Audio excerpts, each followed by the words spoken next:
The Septuagint.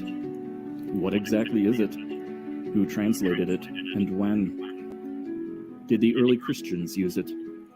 Did Jesus and the apostles quote from it? Did the Reformers and the post-Reformation Orthodox regard it as authentic? Why is it referenced in the footnotes of modern versions of the Bible?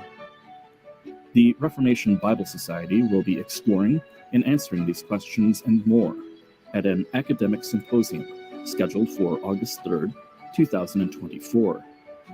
It will be held at the Liberty Mountain Conference Center in Lynchburg, Virginia. And speakers will include Russell Fuller, Jeffrey Riddle, David Crenendonk, Christian McShaffrey, Jonathan Arnold, Peter Van Cleek Jr., and more.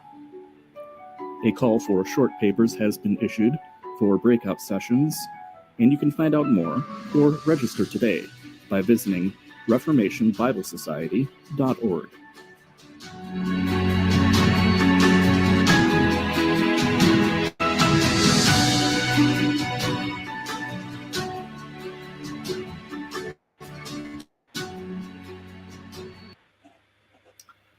Good morning, guys, and welcome out to Revolution. So it's 5 o'clock in the morning here in Australia, and so we have a special guest, Jeff Riddle, who I've always enjoyed Jeff's material and Word magazine videos, and so it's a privilege to have Jeff come on and share his views, share his story. And so welcome out, Jeff. Maybe we can just start straight away and tell everyone about yourself and who you are and what you do. Great. Well, let me just first say, Nick, thank you for allowing me to be a guest on your podcast. I'm looking forward to it. And I've been a listener, been a lurker, and I admire your stamina, your multi-hour podcasts. And so a lot of times I follow you and I'll see that it's live and I'll pop in for a few minutes and listen.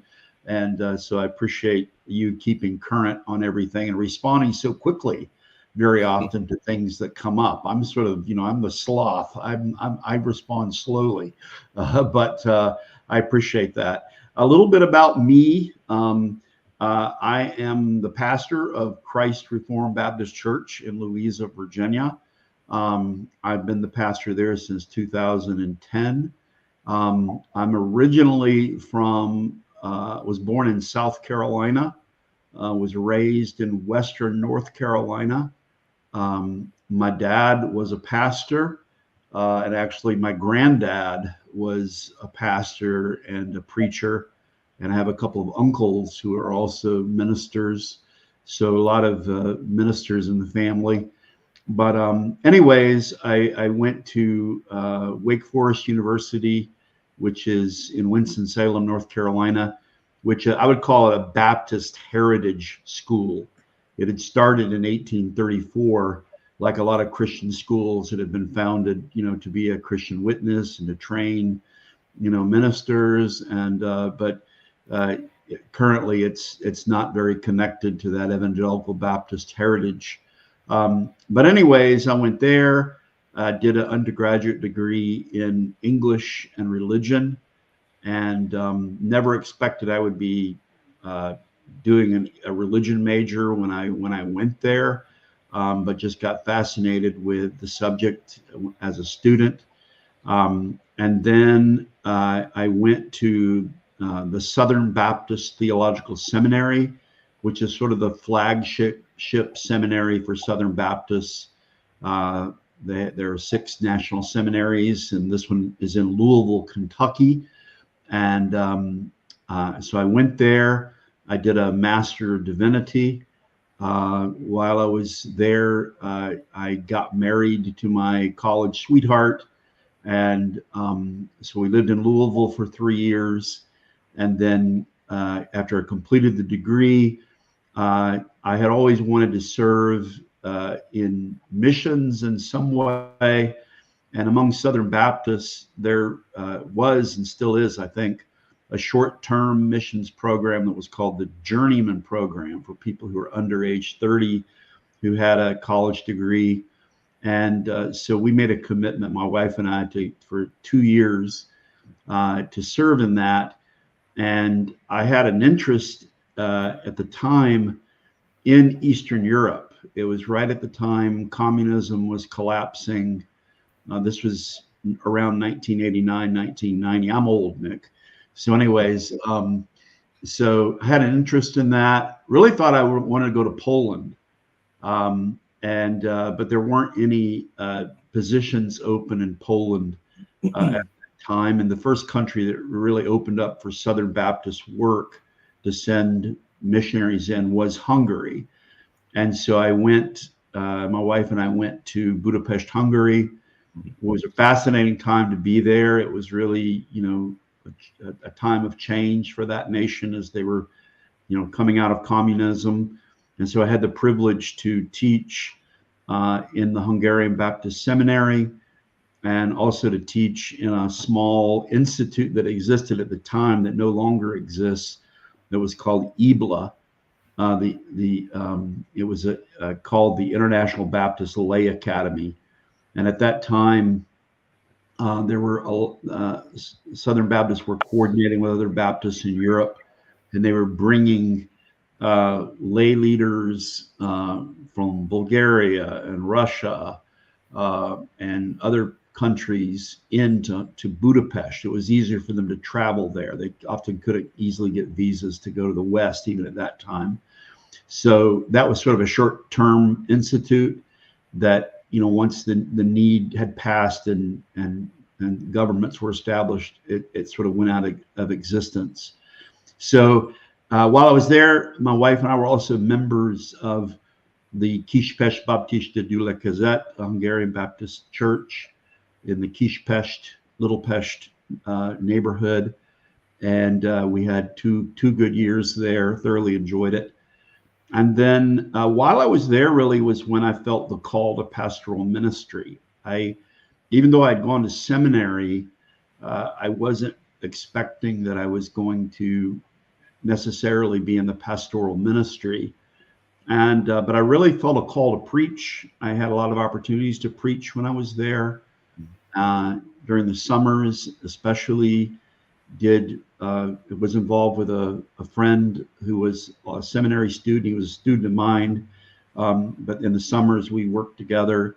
And he had a ministry that was called the Falu Missio Village Mission, and we would go out into small, remote places and do street preaching and gather people. There were places where there would be no evangelical churches, and so I really, in doing that and my involvement in my local church, I felt a call to pastoral ministry, and so we came back, and I took a call to a small rural church, and I served there. And then I went to another Southern Baptist church and served there. But also during that time, theologically, a lot of my ideas were shifting and changing. I had, again, grown up Southern Baptist, but I was beginning to see in the trenches as a minister what I perceived as some of the weaknesses and problems in Southern Baptist life. And just theologically, I had first sort of embraced Calvinism, and then after doing that, Reformed soteriology, I began to understand that that being Reformed was a bigger sort of issue than just beyond soteriology. That there's a question of did I hold to the confessions of faith? Did I hold to the abiding validity of the fourth commandment? Did I believe in the regulative principle of worship? And so so I went through a process where I embraced more fully being a confessional Reformed Baptist, not being merely an evangelical Baptist or a Calvinistic Baptist, but being a confessional Reformed Baptist. And so that led to me becoming a church planter.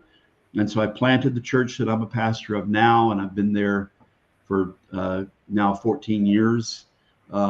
establish the church. And by God's grace, the church is established and is doing well and is thriving. We're a small congregation, as most of our Reformed Baptist churches are in the U.S. None of them really are that large.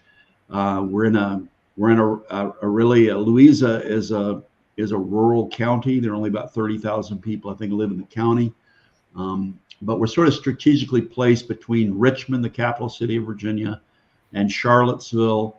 And so we actually have people who who drive an hour to worship with us on the Lord's Day.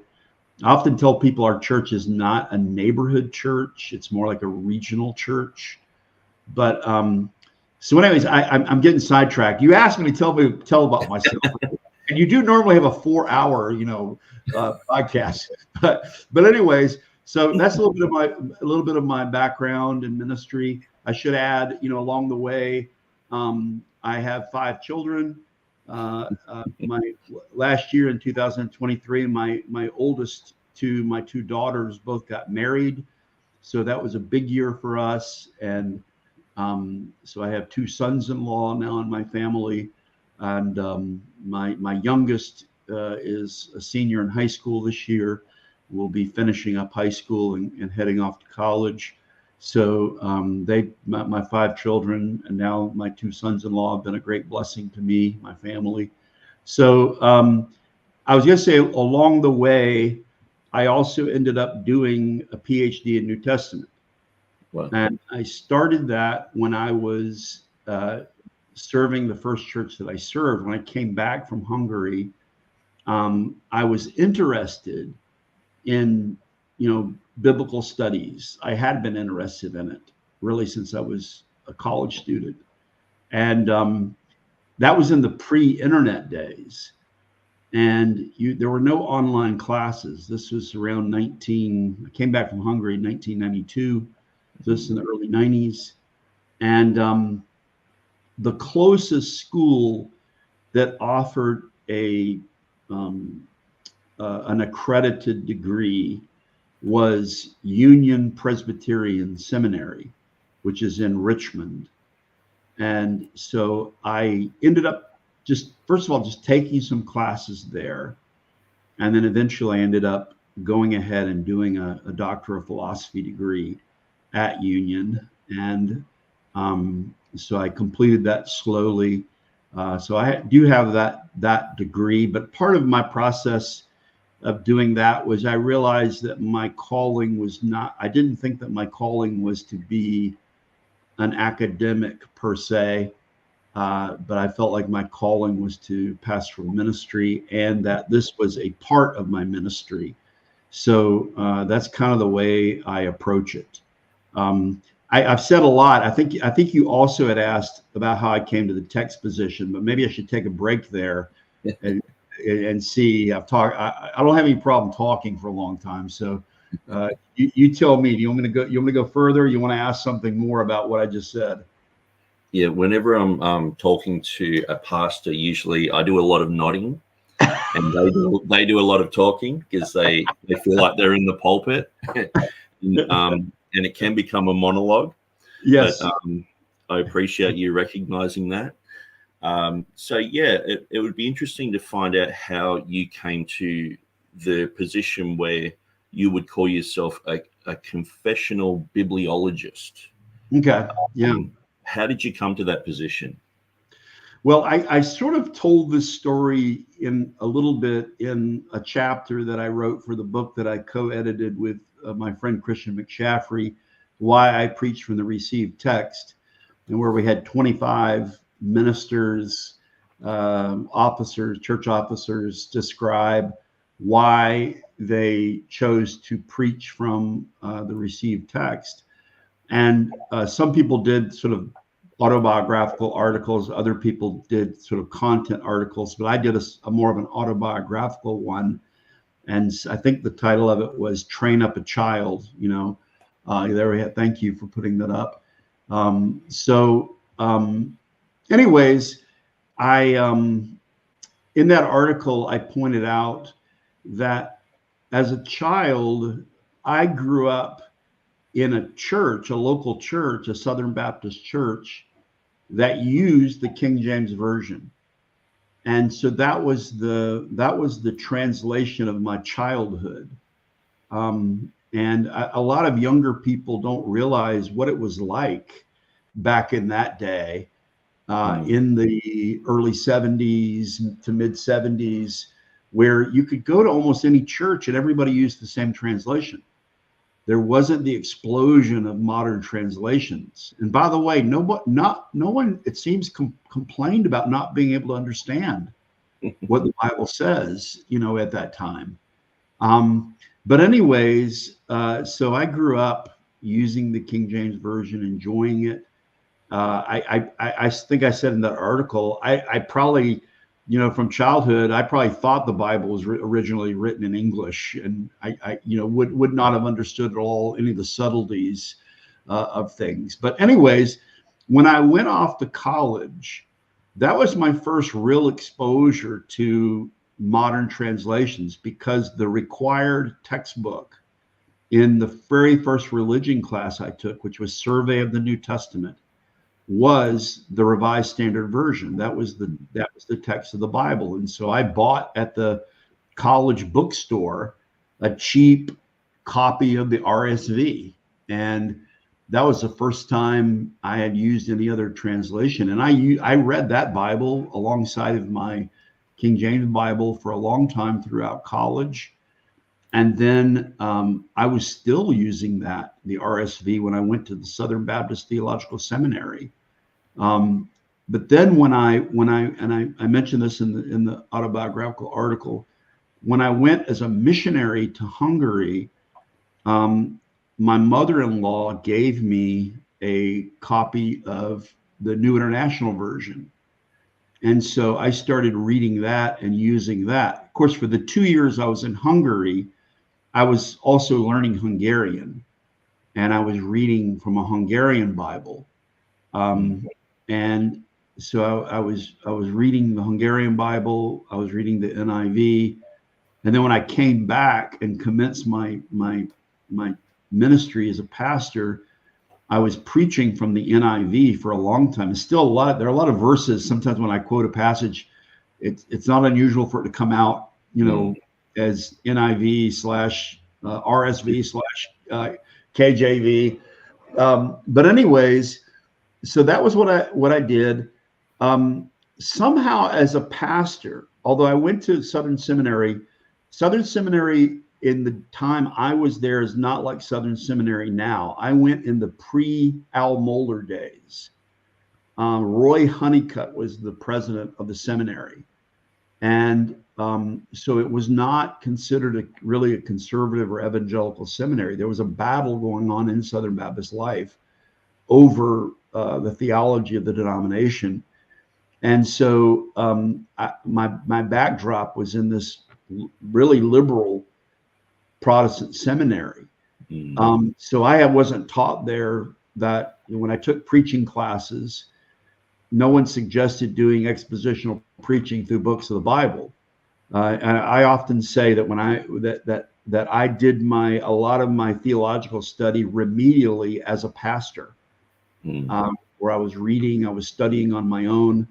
But it didn't take me too long when I got in my first church to realize I had a couple of sugar daddy sermons, ones that I had preached multiple times in Hungary. That you're going. I mentioned the follow missio, going to from village to village. I could preach the same sermon, multiple times. I realized I came into this church, and all of a sudden I have to preach every Sunday. And I preached my couple of sugar daddy sermons. By the end of the first month. Now what am I going to preach? And I sort of stumbled on, I ought to just take a book of the Bible and preach through it. That way I don't have to reinvent the wheel every week and come up with a topic. I'll just preach through the Bible. And I think the first book I started with was the book of James. And then again, I started taking classes at the seminary, doctoral classes, and I wanted to know the languages. And there was a big emphasis at Union on learning the biblical languages. And So anyways, I was preaching expositionally through books of the Bible. I was learning Hebrew, Aramaic, and Greek, and I was reading the text. And then I began to run into places in the NIV that I felt were not good translations of the Bible. And I wrote about this in the article, but I was in particular in John 5, 28 and 29, Christ teaching about people in the grave hearing his voice and being raised either to the resurrection of life or the resurrection of condemnation or judgment. And the NIV has a dynamic equivalent rendering of those verses. And when I looked at the Greek text, and there are two parallel prepositional phrases, and then I pulled out my King James and realized, oh boy, this is a better translation. This is a better translation than the NIV. And so, and then I went through a stage where I said, okay, I'm going to switch to the New King James Version.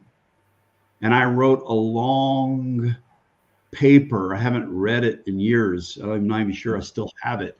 But I wrote a long paper, white paper, sort of, here's why I want to use the New King James Version.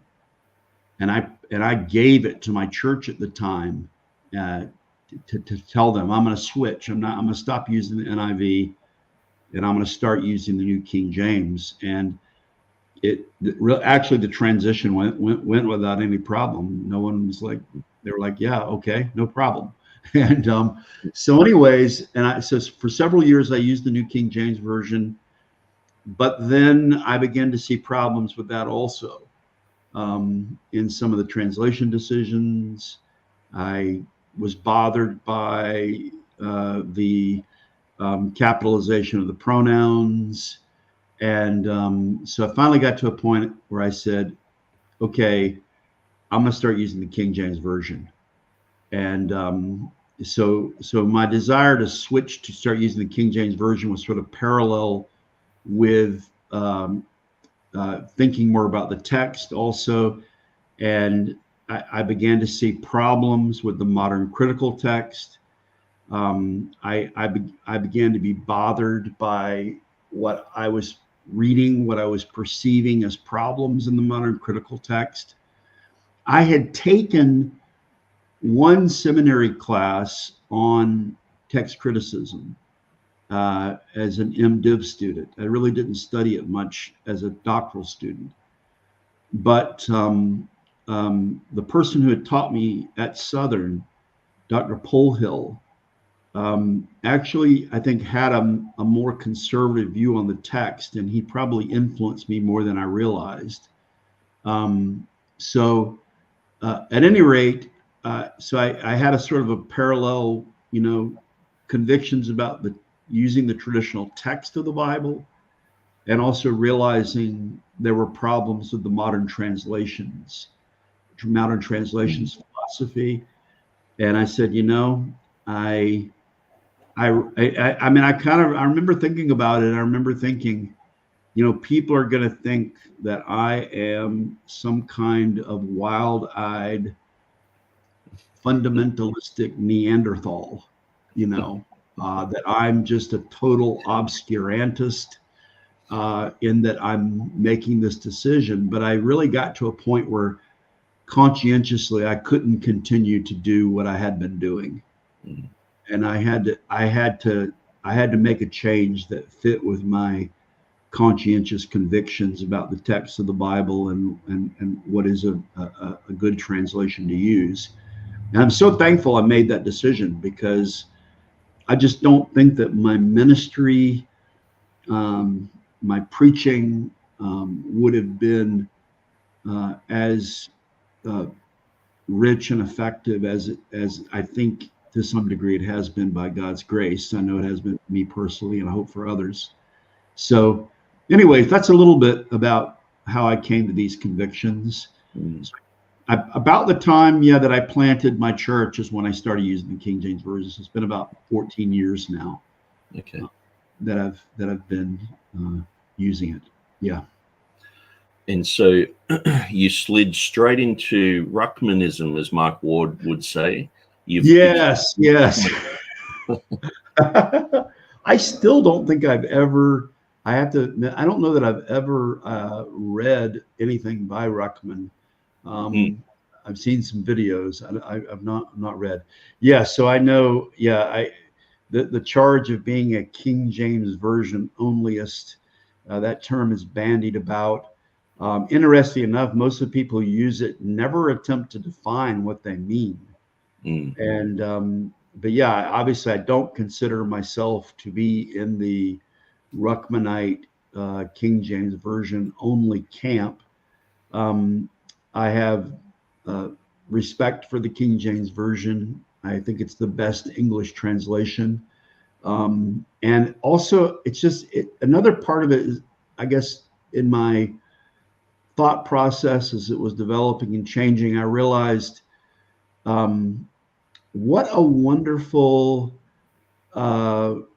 heritage, what a wonderful cultural artifact this document is. And maybe that was also the fact that I was an English major. I've often said about the King James Version, it's the translation that is loved in the English department and hated in the religion department. And I even remember, like I said, I double majored, and I remember one of my English professors, undergraduate English professors, he knew I was a Christian, and we were having a conversation one time about the class that I was in with him, and he was like, "Riddle, you're a Christian, right?" He said, "Explain to me why you Christians are doing away with the King James Version." And he wasn't a Christian.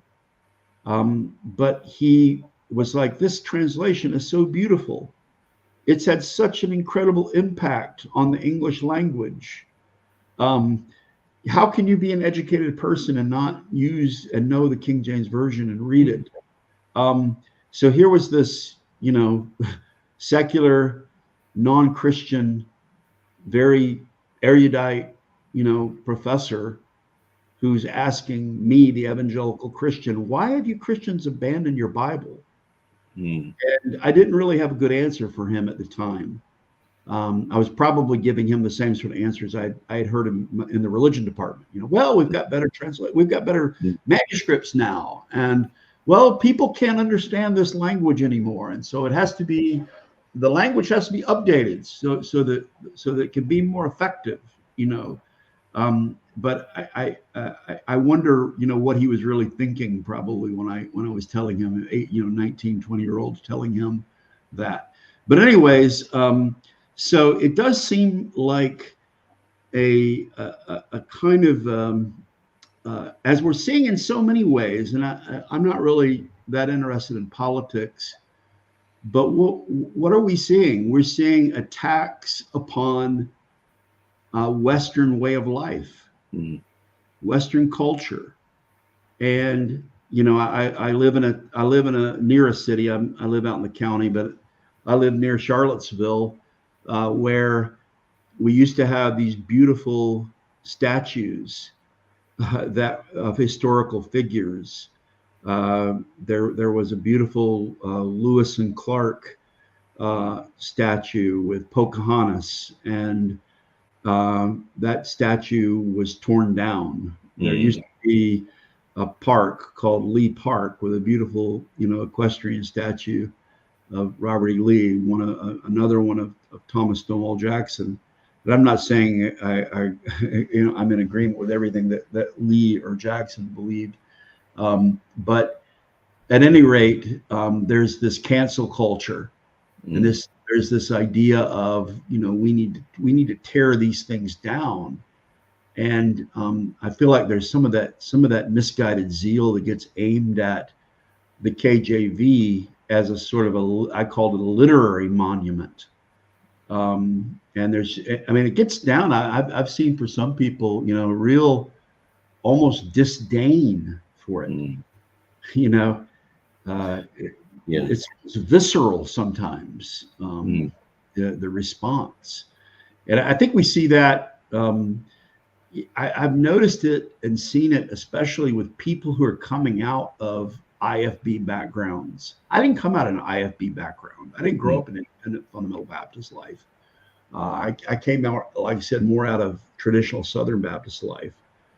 But I think some of these people, maybe they have baggage from bad experiences, and they assume that they've associated that with this translation, and it's a false association, in my humble opinion. Yeah, it does seem like some of the angst toward the King James Version is it's a translation done by a bunch of English white guys who we can't really historically say are any good, because, you know, that's the patriarchy. This is white men dominating over women, over people of different races. And so it's sort of, it took me a while to see the wokeness of some of the angst toward the King James Version, because it just seems like people will respect even Stephanus and Beezer and the Elzevirs, but they won't respect the King James translators. It's like there's something about them that gets taught in churches. It's just like it's almost like a gas that's just sort of in churches and in academia that affects you, and you end up thinking that these people can't seem to do anything absolutely correct or right, or and these people are to be despised because they're older white dudes. And what I'm seeing too is also with the introduction of people like Jennifer Knust into being one of the chief principal editors for the New Revised Standard Version Reader's Edition, she is very liberal and very much woke. And it just said, I guess for a while, I didn't see the wokeness that is in the Bible translation issue, but it seems like that's been around for quite a long time.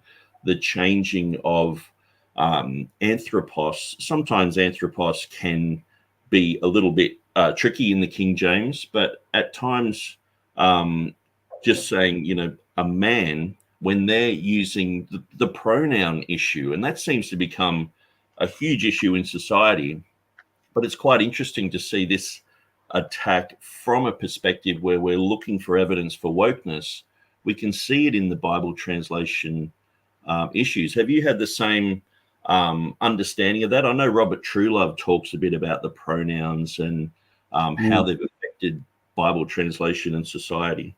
Yeah, well, definitely. I mean, yeah. Again, one of the ironies is, and we can maybe get to talk about this eventually, but you know, probably a lot of the most heat that has come against the position of arguing for a return to ressourcement of the traditional Protestant text has come from a lot of our fellow evangelical, even confessional Baptists and Presbyterians. And the irony is, on one hand, there'll be people out there who really want to engage in the culture war, and they want to be, you know, stand up for a complementarian view versus egalitarian, and you know, we're going to be against wokeness. But then they use the ESV, and they seem to be completely oblivious to the fact that you're using a translation that issues out of 19th century liberalism and 20th century liberalism. I mean, the copyright is still for the National Council of Churches. You know, it's taking over it's from the RSV. I mean, so, and also then there are so many places in the ESV, interesting enough, even though, you know, somebody like Wayne Grudem, a champion for the complementarian position, was heavily involved in it, the project. A lot of the passages within it use gender inclusive language, and but with respect to that, more specifically, I did a podcast not long ago on on John 16:21, and I had somebody who is a listener to my podcast who had emailed me about this verse, and I really hadn't paid attention to it before, and I emailed her back and did a little bit of analysis of it, did a podcast on it. And I might actually even at some point write a little article on it, maybe for the Bible Week Quarterly or somewhere else. But anyways, in the AV, it says, this is Christ giving an illustration of childbirth. And he says, a woman, when she is in travail, hath sorrow because her hour is come. But as soon as she is delivered of the child, she remembereth no more the anguish for joy that a man is born into the world. And the word that's rendered there in the AV is man. Underneath in the text is anthropos. And in this case, this isn't a textual issue. There are no variants. It's anthropos in the modern critical text. It's anthropos in the TR. It's anthropos in the majority text. So it's not a textual issue. It's a translation issue. And, you know, the AV says man. And there's now a tendency with modern translations to alter that word and not translate it as man, but to translate it as, well, I think this is a place where the New King James Version renders it as for joy that a human being is born into the world. I think it's the Legacy Standard Bible says for joy that a child is born into the world. Well, the Greek word for child appears earlier in the verse. She is delivered of the child. The Greek word for child is there, but to render it as child when the word is anthropos, makes no sense. But anyway, to render it as human being, again, sort of tries to make it gender neutral. But the word is anthropos, and so it's rightly rendered, I think, as man. And I also think that within this verse, Christ is not only merely using this as an illustration. Childbirth is an illustration for the pains of the coming of the kingdom, but he's talking about himself. He's talking about his coming into the world. And how did he come into the world? He came in as a male, as a man. And I pointed out to her in that little exchange and in the podcast that when we have the account of Christ on trial, and he's brought before Pilate, and Pilate brings him out, he says famously, "Behold the man," and it's anthropos again. Oddly enough, like the RSV, the NRSV, all the modern translations in that case still render it as man. For some reason, they don't render it as "behold the human being," or "behold the child." But in that case they do. But in John 16:21, they take anthropos and change it into child or human being in order to avoid the masculine. But that would be just one example.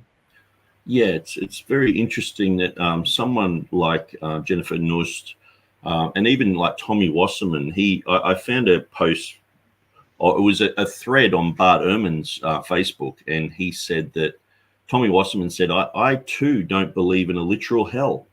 On that, he was talking to Bart Ehrman, and I thought this is one of the main players on the evangelical textual criticism blog, and he's saying I don't believe in a literal fire in hell to Bart Ehrman.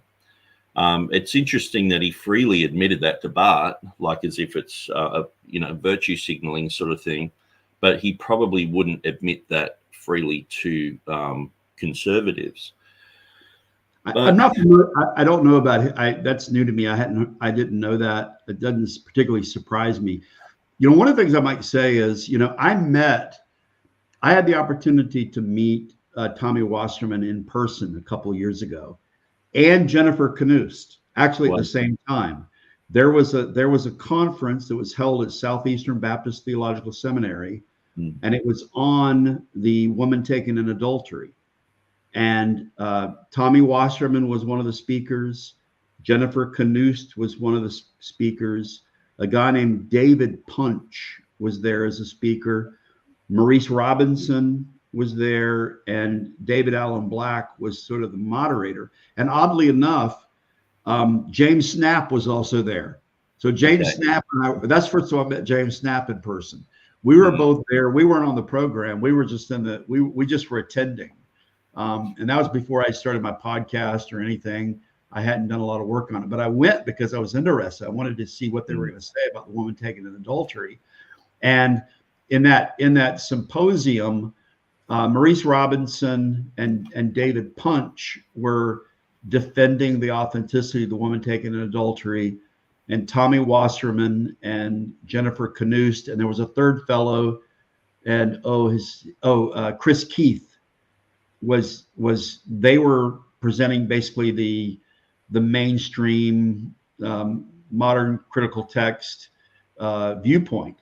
And of course, Wasserman and Knust at that time were also working on the book that they later published on, I think it's called To Cast the First Stone, about the woman taken in adultery. All that to say, I'm sorry, I'm running off at the mouth here, but I want to say on a personal level, Tommy Wasserman is a very nice person to meet. He was very friendly. Jennifer Knust was a friendly person to meet and to talk with. But as you said, I think in both cases, their theology, you can know nice people and there's no need to disparage them personally. But I think that their theological views are wrong and in many cases, dangerous. I even thought at the time I was there, I think Jennifer Knust was teaching at that time at I don't know if it's Boston University or Boston College, and I know she was. I think her background is in American Baptist life, and I think she's an ordained minister. And I even thought at the time I was talking to one of the people there. It's like it's at South. This was at Southeastern Baptist Theological Seminary, and I was like, wow, I'm for religious liberty and for academic freedom, but where are the doctrinal guidelines for this discussion? And again, this was a long time ago, and this is before I developed some of my this is before I became a confessional Reformed Baptist. But that would be just one example of, are there going to be any theological boundaries for who we're accepting as a teacher in the church? And then, are there going to be any boundaries for what we agree upon as scripture? Are we going to?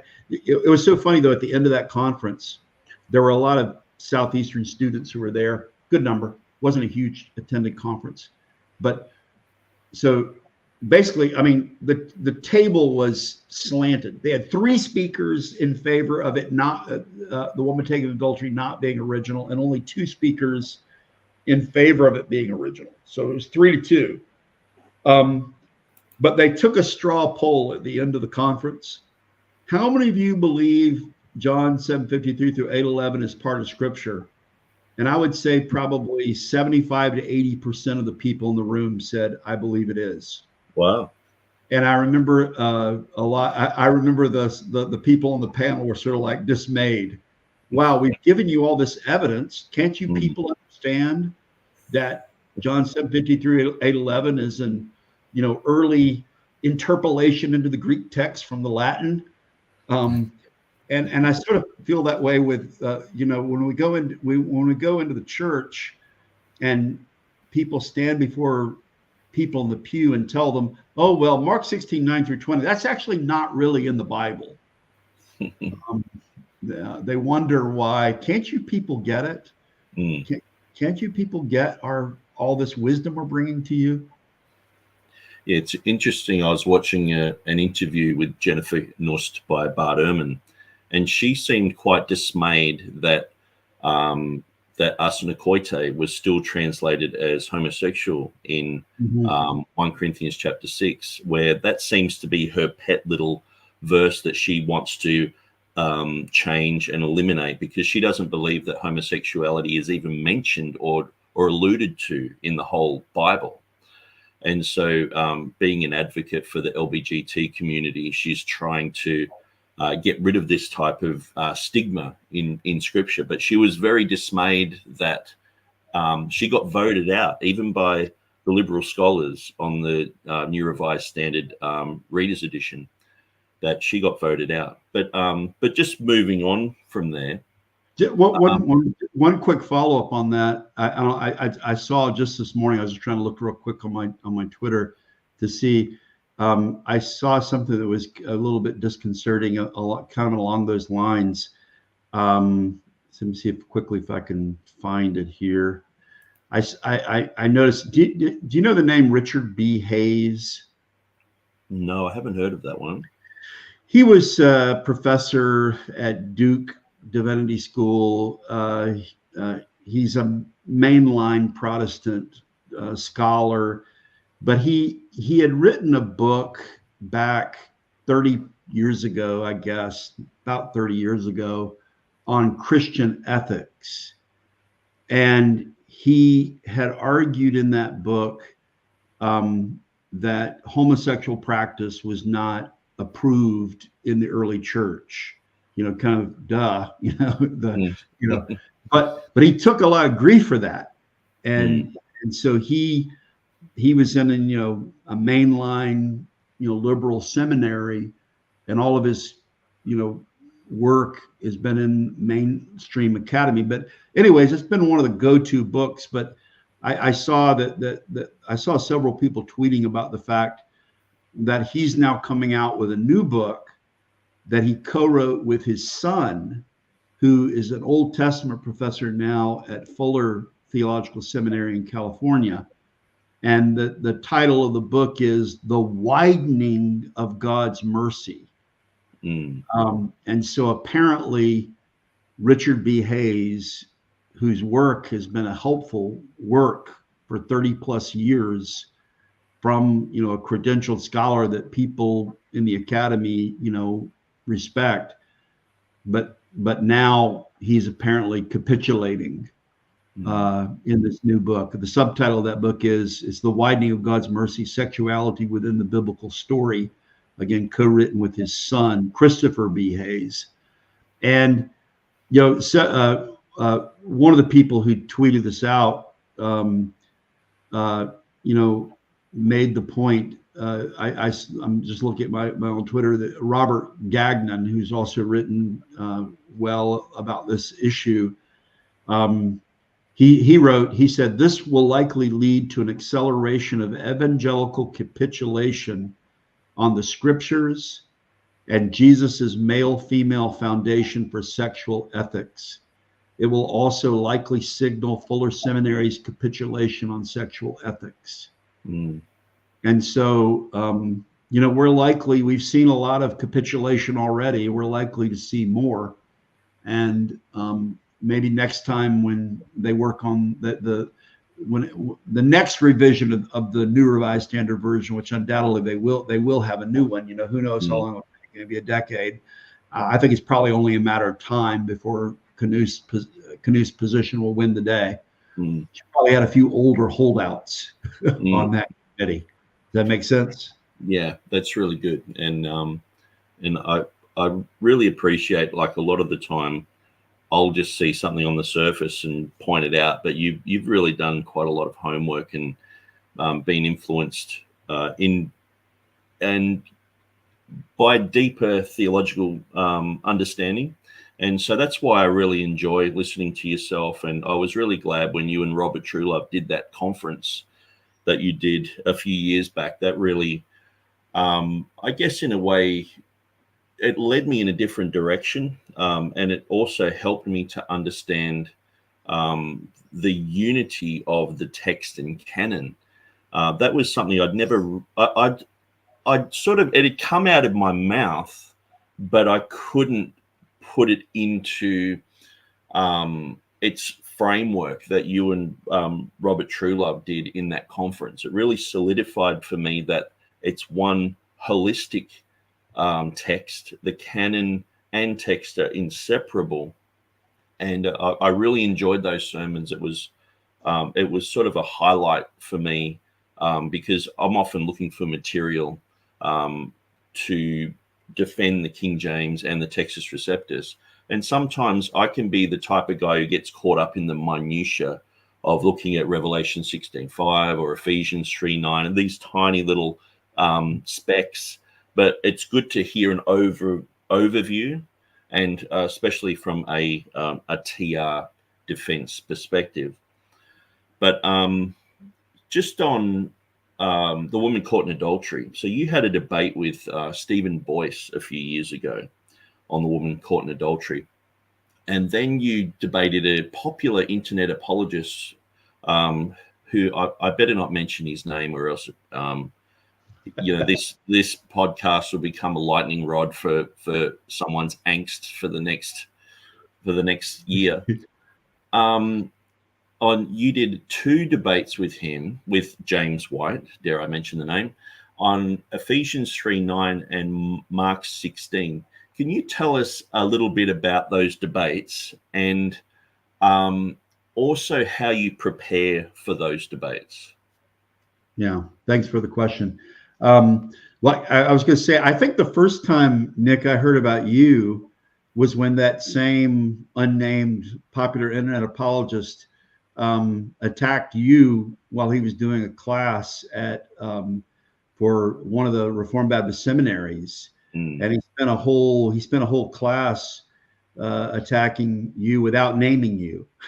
Yeah, and he didn't name you, but he gets bent out of shape sometimes when his name isn't mentioned. But he was attacking you.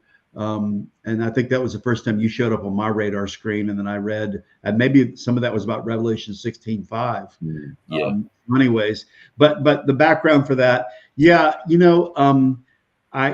had when we planned the Text and Canon conference, Robert Truelove, had invited me to come. That was going to be held in 2019. It was pre-COVID, and we didn't know what was coming, did we? But anyways, we were planning that meeting, and word, had gotten out that we were planning that meeting. And at the time, James White was regularly attacking the confessional text position, and he claimed, I'll come and do a pre-conference meeting. I'll debate the both of you. And Robert Truelove and I got together and we said, sorry, we did not extend an invitation to you to speak at this conference. This is our conference, and you're not an invited speaker, and you can't come in and take it over. And we're not interested in perpetuating your ministry of controversy. So anyways, so we turned down that invitation. One of the, it's just coming back to my mind now. Interesting enough, a few months before that, a church in Roanoke, Virginia had contacted me, and they were interested in setting up a debate between me and James White. And I had said that I would be open to it. And James White, however, pulled out of that. And the reason he gave was that he did not want to fly into the Roanoke airport because it was too small of a venue. He did not want to get on, as he put it, a puddle jumper and come into Roanoke, although it's, I think, the second or third largest city in Virginia and has a perfectly functional airport. But anyways, so that was kind of ironic that then he was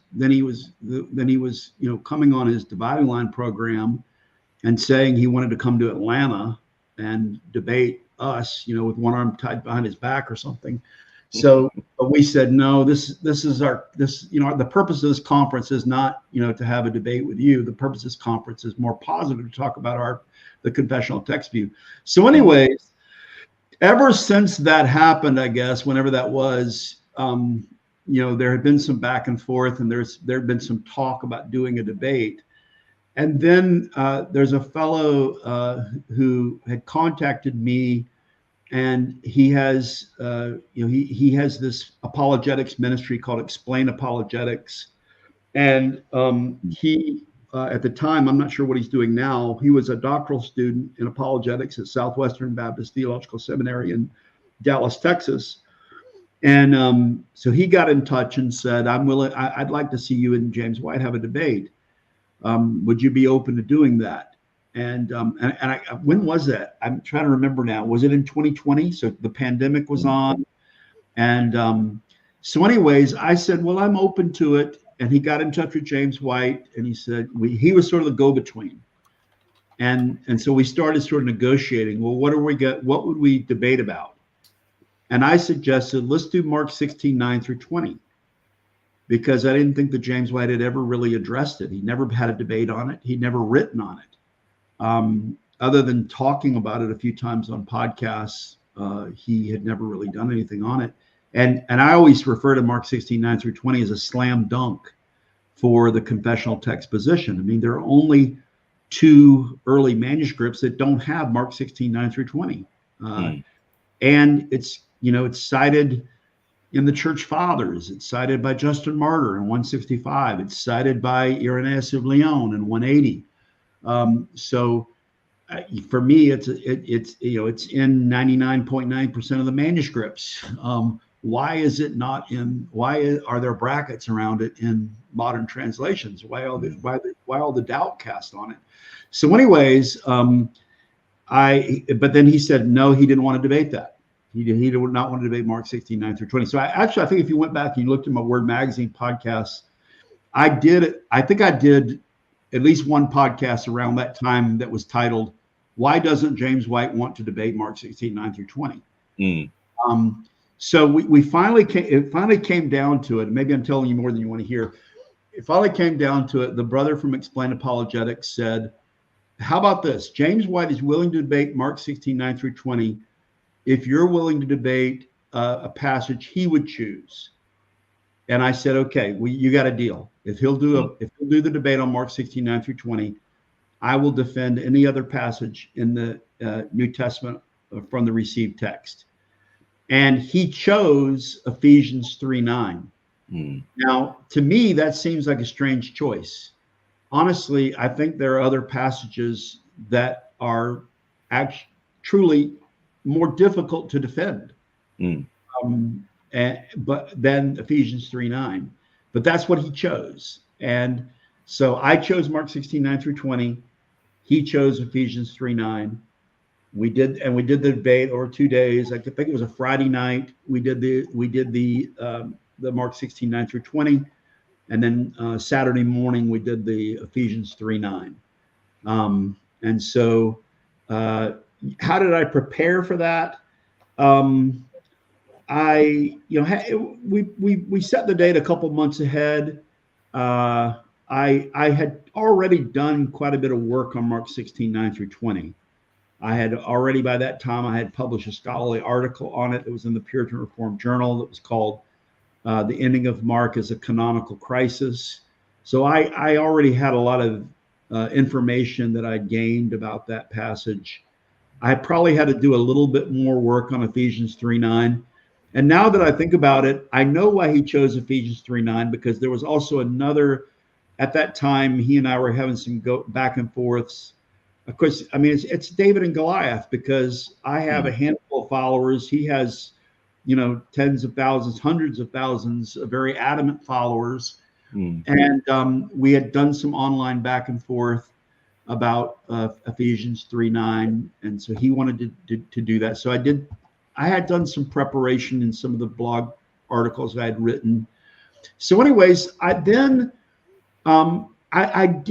get a lot of help from a few friends. Christian McShaffrey was sort of my debate coach, and he read all of my openings, my statements that I used, and we did a little bit. I did a little bit of debate practice with Christian. Christian was a huge help, and there were other people who helped me as well. My friend Howie Jones in Canada was a help to me. A guy in our church, handled the technical work for me, so that I wouldn't have to worry about that. And so we did the debate, and that debate, I'm not sure by secular standards it didn't go viral, but maybe within our limited circles of people who are interested in this topic, I think a lot of people did see that debate. And a lot of people were surprised, I think, at how vulnerable James White seemed, especially in the first debate, that he seemed like he wasn't prepared for a firm defense of Mark 16:9-20. The other thing that happened in that debate, if I can say, and you were probably part of this, and there were other people that I really appreciated, maybe this gives me a venue to express some appreciation, is our people showed up in the chat for that debate. And that was really important, because they showed up to say, hey, we're supportive of the traditional position. So it was we were well represented in the conversation, if that makes sense. Yeah, I really appreciated that James White told everyone that the last 12 verses of Mark were a Gnostic reading, but then he turned around and said, when you asked the question, if we found another Vaticanus or Sinaiticus that had those readings in it, would you accept it as genuine? He said, oh, yeah.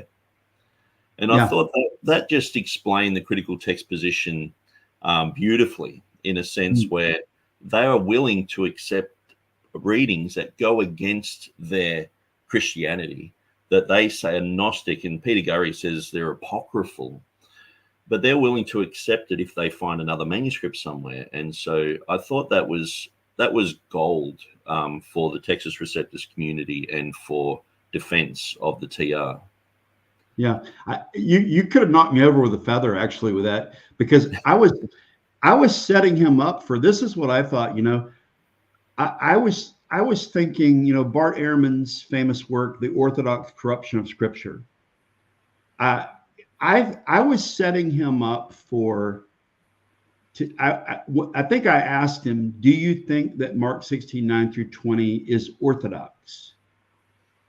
And really, I was setting him up for, my gotcha was going to be, I thought for sure he would say, well, sure, it's orthodox. Of course it's orthodox. And so I was then I was going to ask, so you're telling me it's an orthodox corruption of Scripture? And then I thought he would say yes. And then my gotcha was going to be, Dr. White, do you realize that you have the same opinion on this as Bart Ehrman? That you also believe in the orthodox corruption of Scripture?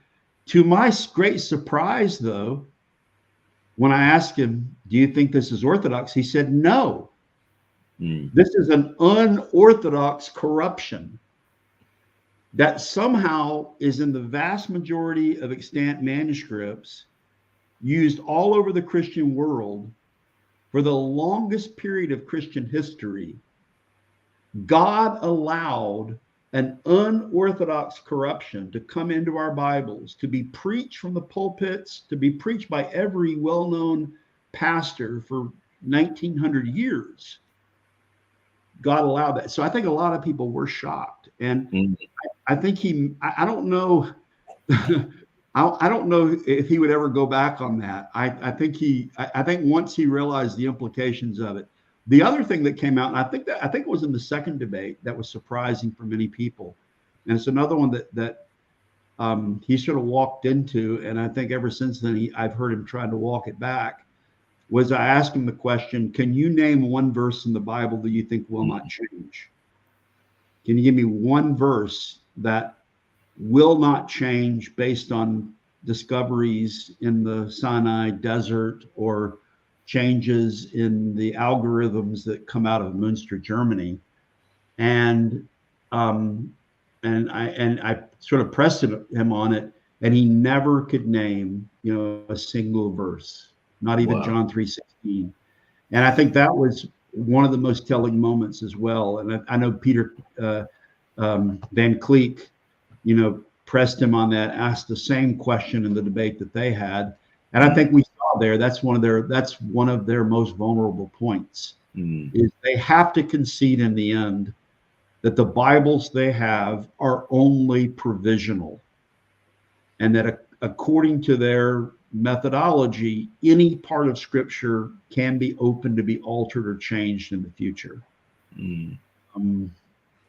It does seem like I was chatting with Peter Van Cleek about this over a month ago, and we brought up the issue also with the majority text, that if they found another 500 manuscripts in some scriptorium in Mount Athos somewhere, their majority text could be altered and changed. So the verses that they're putting in their songs that they're memorizing, that they're teaching their kids, they might turn around and be completely altered, because all of a sudden you have a minority reading that's become a majority reading all of a sudden. And so their text is very fluid and unstable in that sense. Yeah, that's a great point. I don't know if you saw, I did a podcast, I guess, week before last, that was titled "The 900,000 Manuscripts of Mount Athos," and I cited a Jewish woman scholar who had made reference in a book. I'd heard her make the remark on a podcast that there were some 900. There was some 900 estimated 900,000 manuscripts at Mount Athos which is for those who don't know, it's a monastic society, I guess, in Greece. It's on a isolated northern peninsula in Greece, and where there are 20 monasteries, and there are lots of each one of these have libraries. And anyways, they did a project that lasted from, I think, 2014 to 2020, where the Greek government, the postal telecommunications and postal department in the Greek government, digitized a large number of these manuscripts. But she was making the point that there were some 900,000, and now of that 900,000, most of those she was talking about were versions, ancient versions. So I don't want to be inaccurate. I don't want anybody to think I'm saying there were 900,000 Greek manuscripts of the Bible that were there.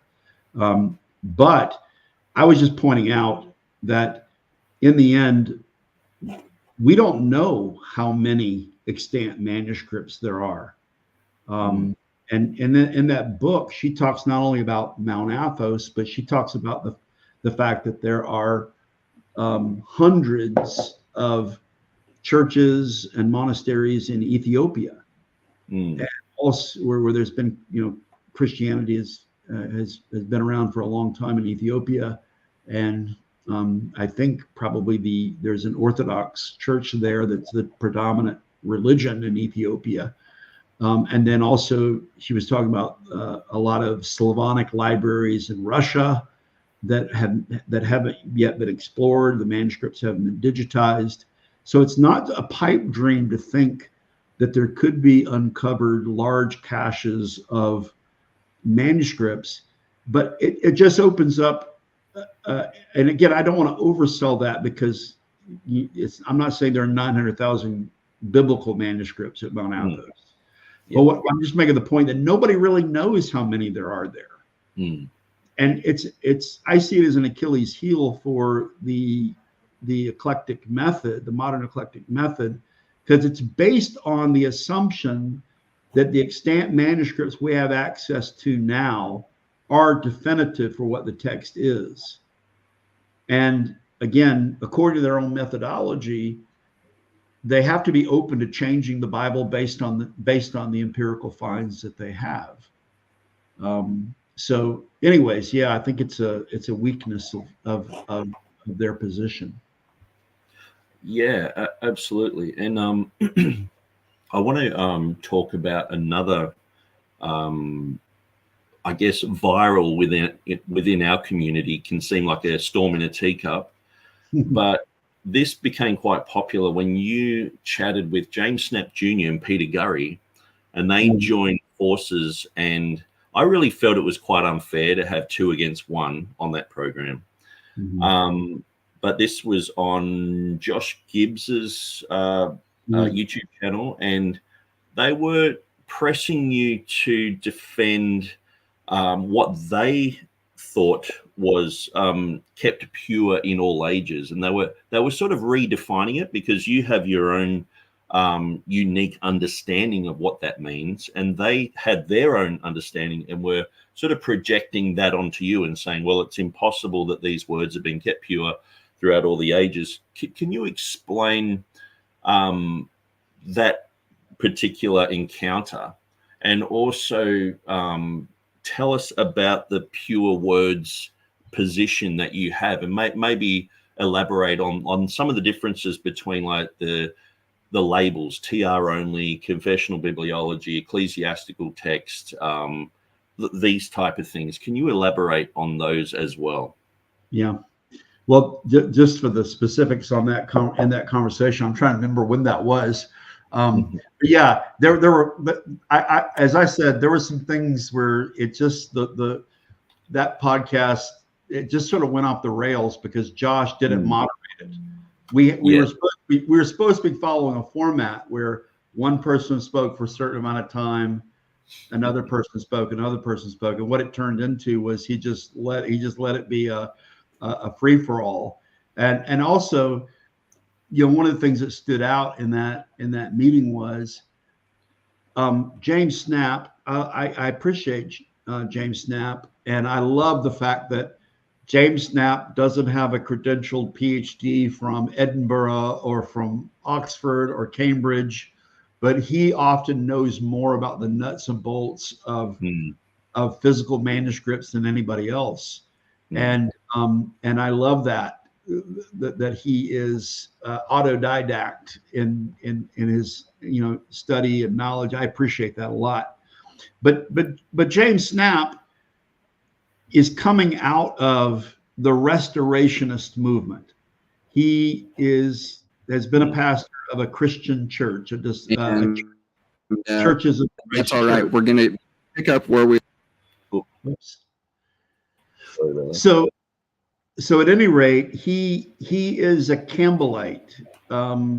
So he doesn't, and people from that tradition, they are famously not just non-creedal, but anti-creedal. It's no creed but Christ, no book but the Bible. And so I'm not surprised that James Snap is not familiar with what I would consider a confessional view of preservation.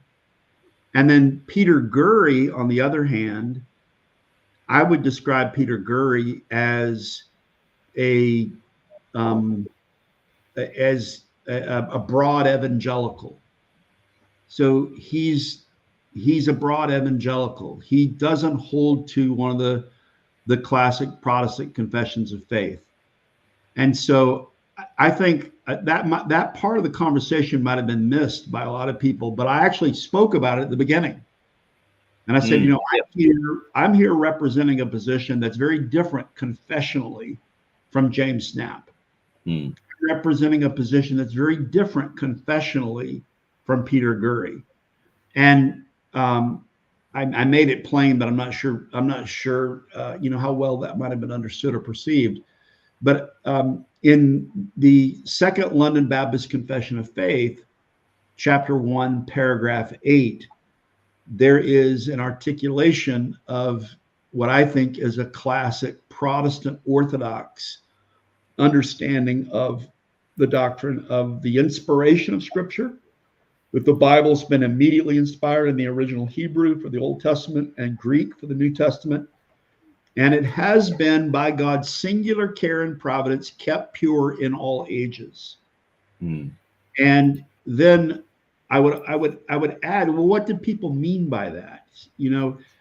Well, it meant that for the Protestant Orthodox, they believed that when they had faithful copies of the Bible that were then printed, that they had direct access to the autographs, that God's word had been preserved.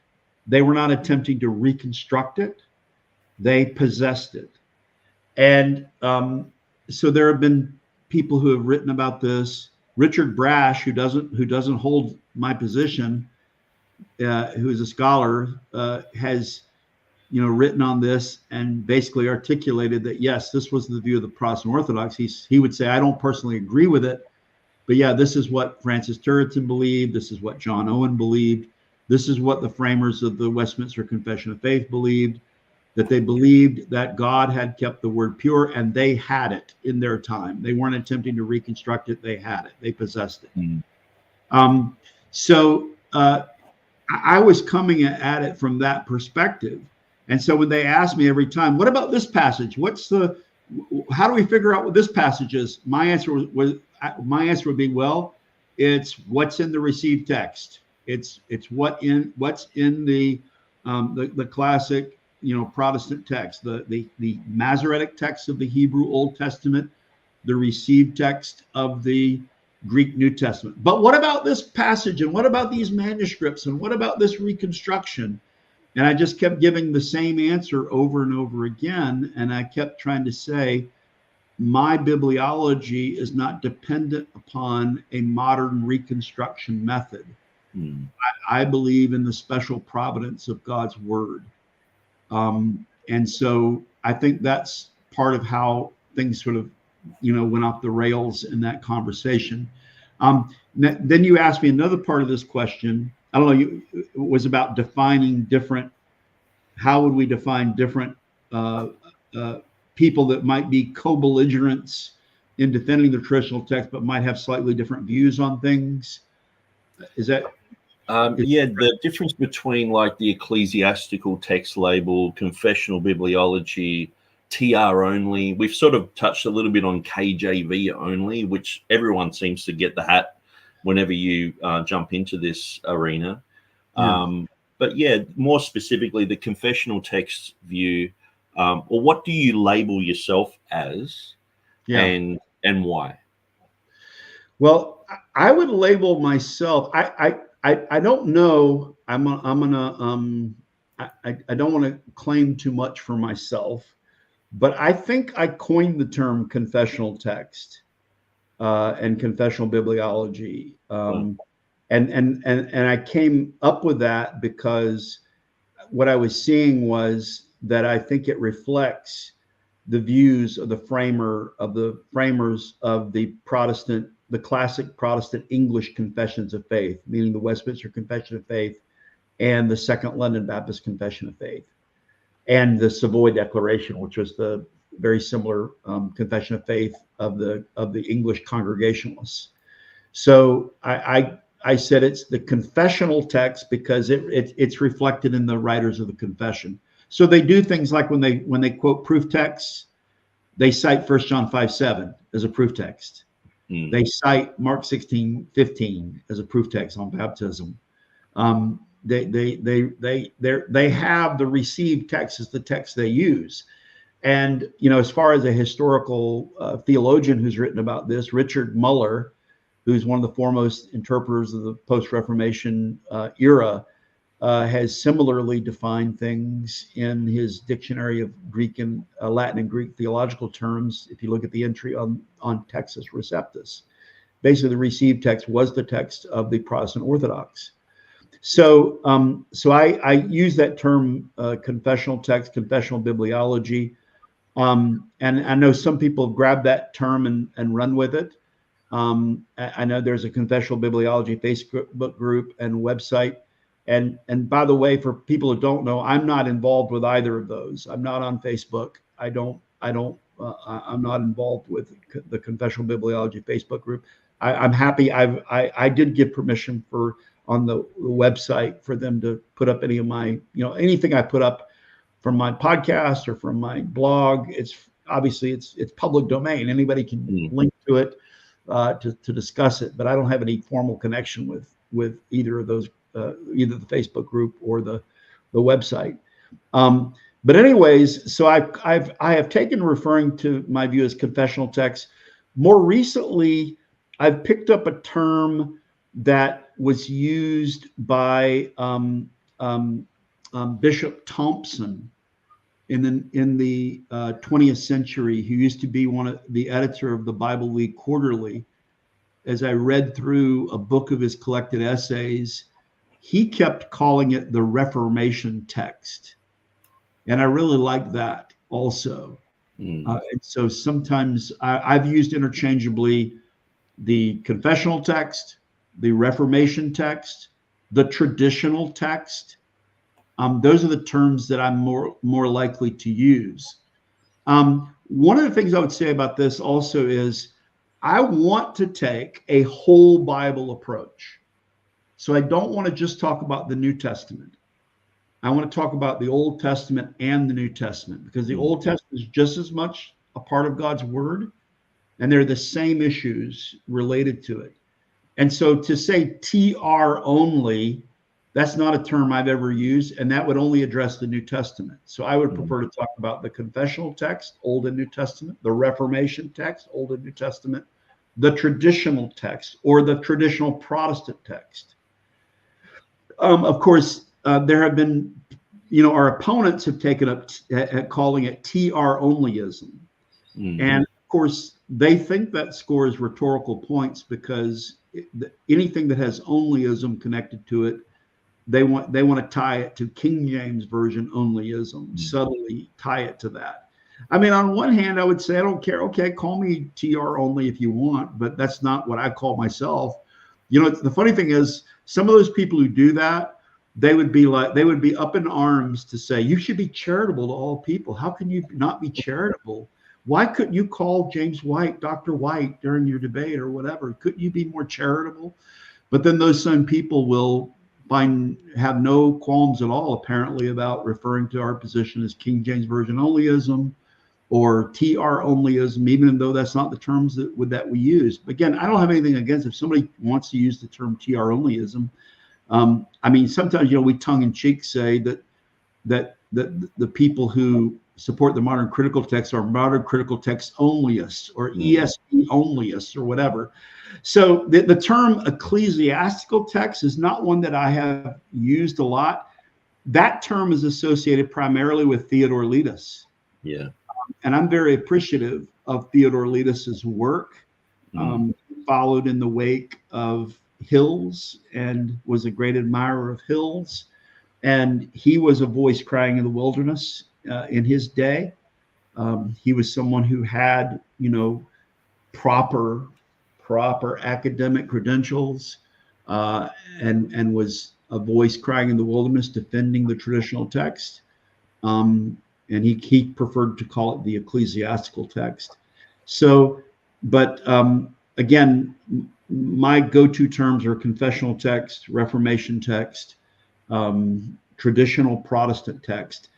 And one of the things I find is interesting in that, just rhetorically, when I tell people who are critics of our position, well, are you against the Reformation text? Are you against the traditional text? Are you against the Protestant text? You know what I mean? So, and that's why they'd rather call it TR onlyism, because it's very inconvenient if they have to say, well, actually, I'm against the Reformation text. You know what I mean? So, does that address your question, Nick? Yeah, it's very good, and I enjoyed what you were saying, because there are people like Mark Ward. He seems to be the valiant one right out the front with his sword out, and he's attacking, our position in a sense where around about, we have a very, very similar position. But you seem to have become a lightning rod for all the disdain of anyone mentioning received text or Textus Receptus only or confessional bibliology. Anyone who says anything under that umbrella, like Satan's Bible, which was which was quite amazing because when you read through one of Pickering's articles, he has a 4-page article, and he mentions that modern day textual criticism is of Satan and they're Satan's servants, and it's very, very bombastic. It attacks people head on.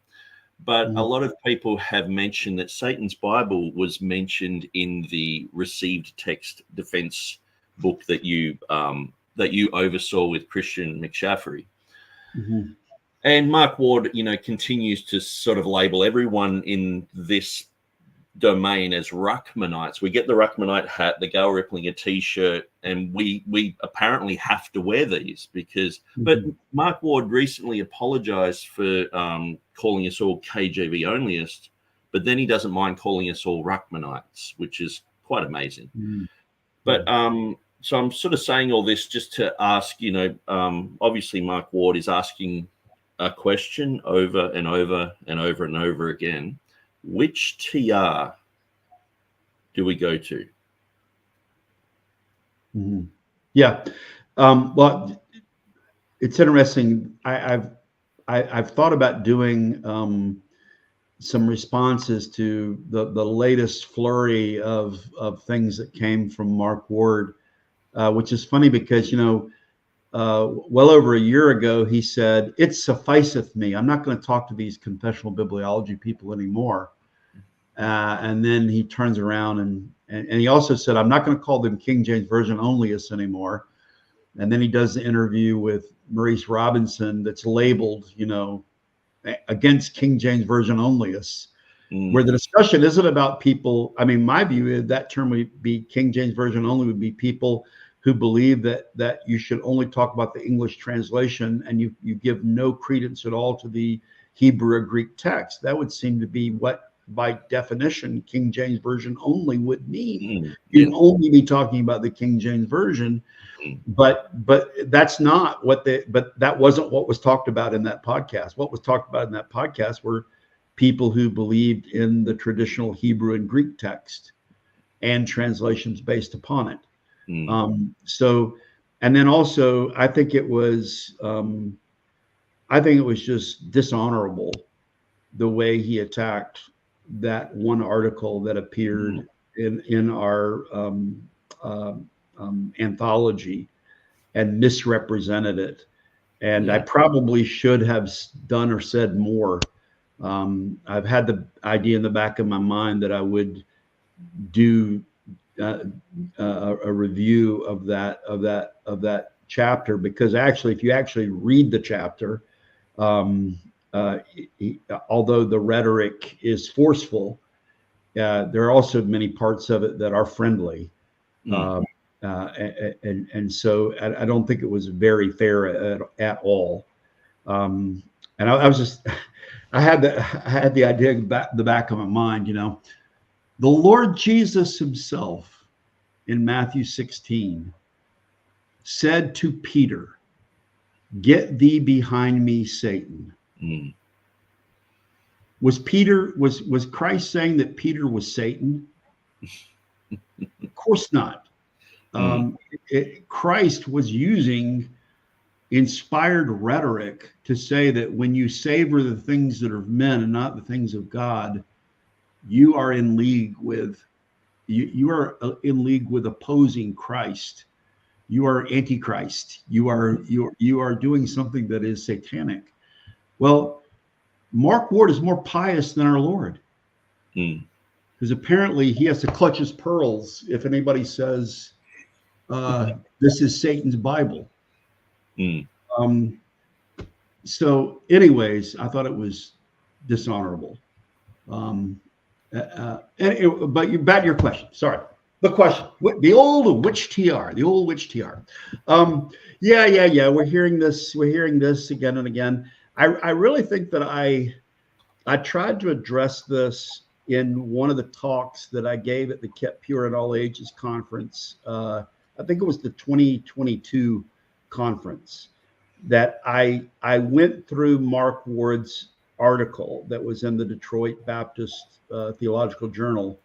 And I think it's the lecture there that was titled responding to the despiser of this world. I can't remember.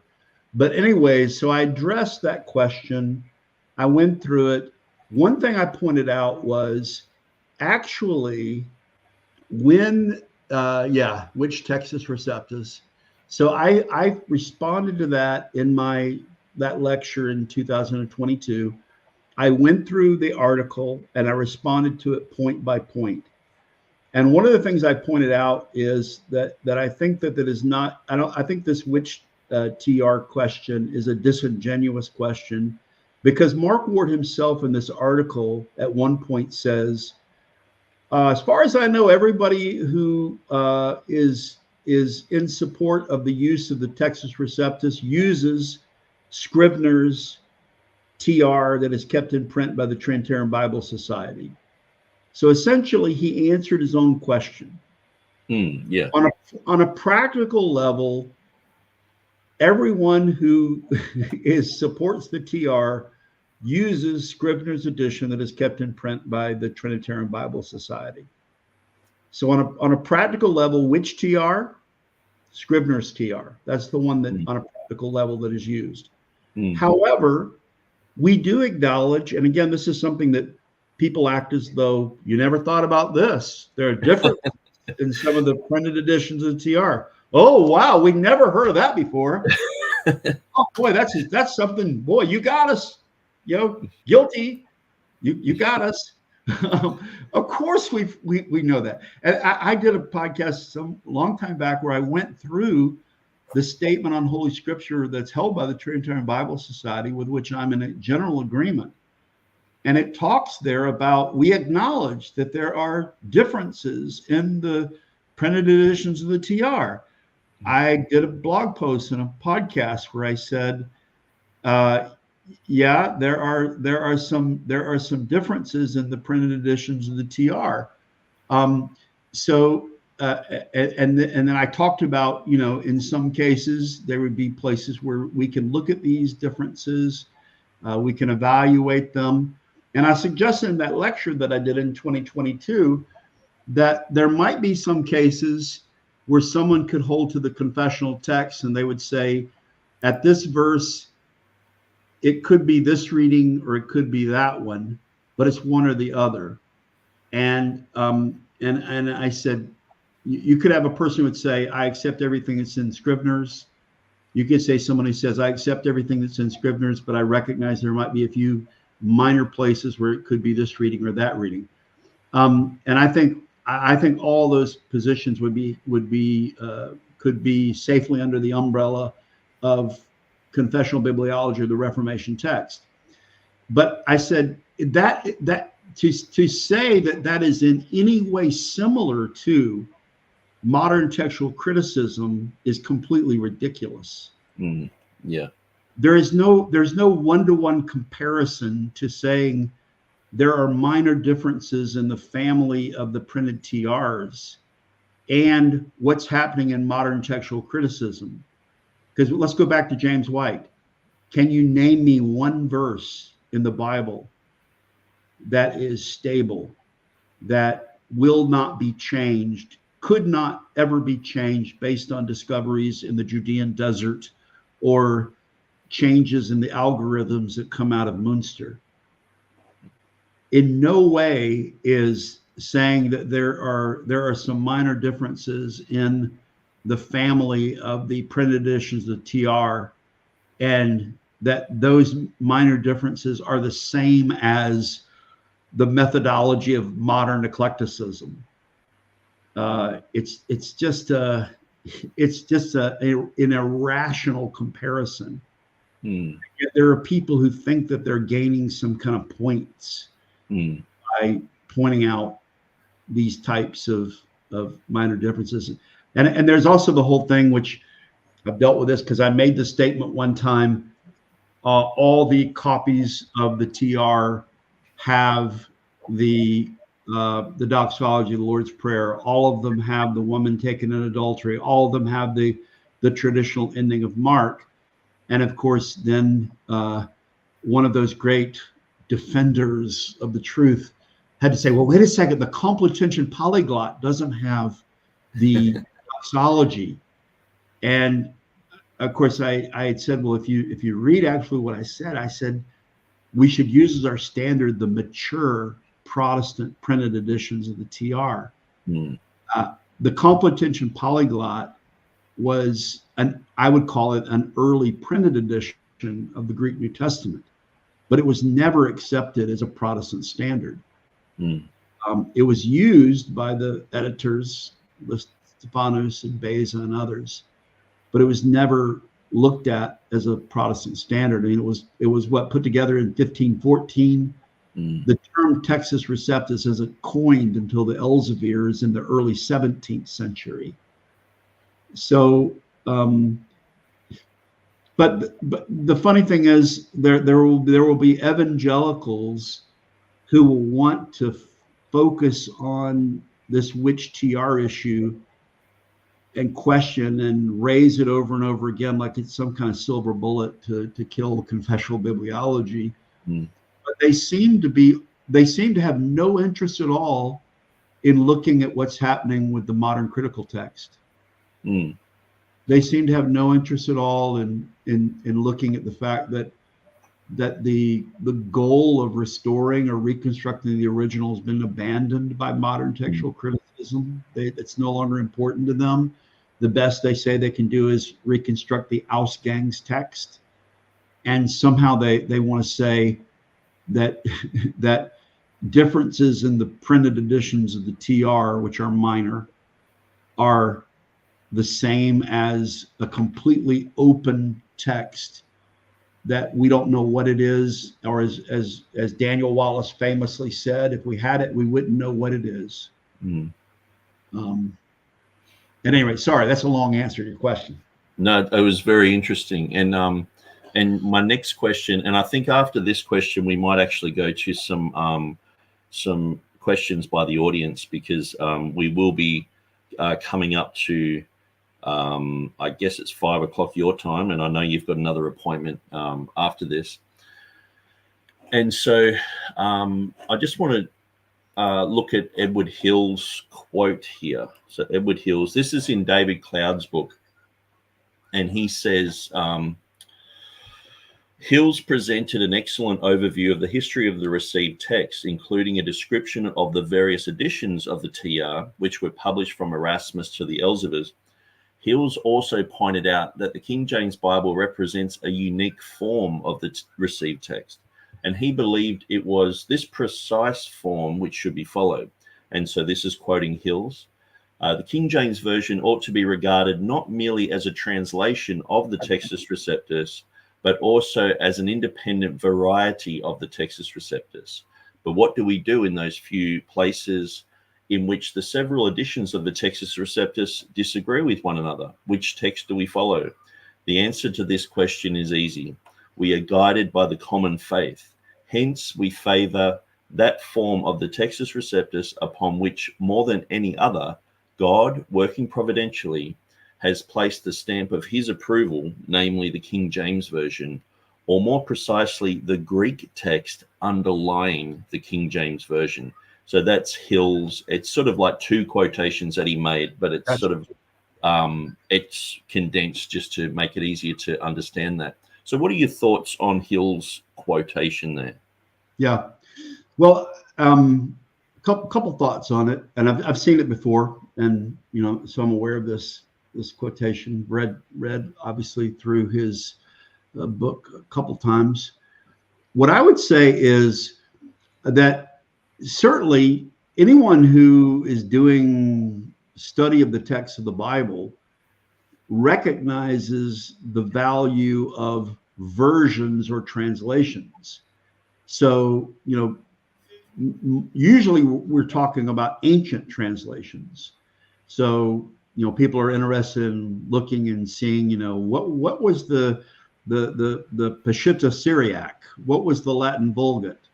And so if you're going to look at the empirical evidence, of course, the King James Version is not an ancient translation, but it's an early modern translation of the Bible.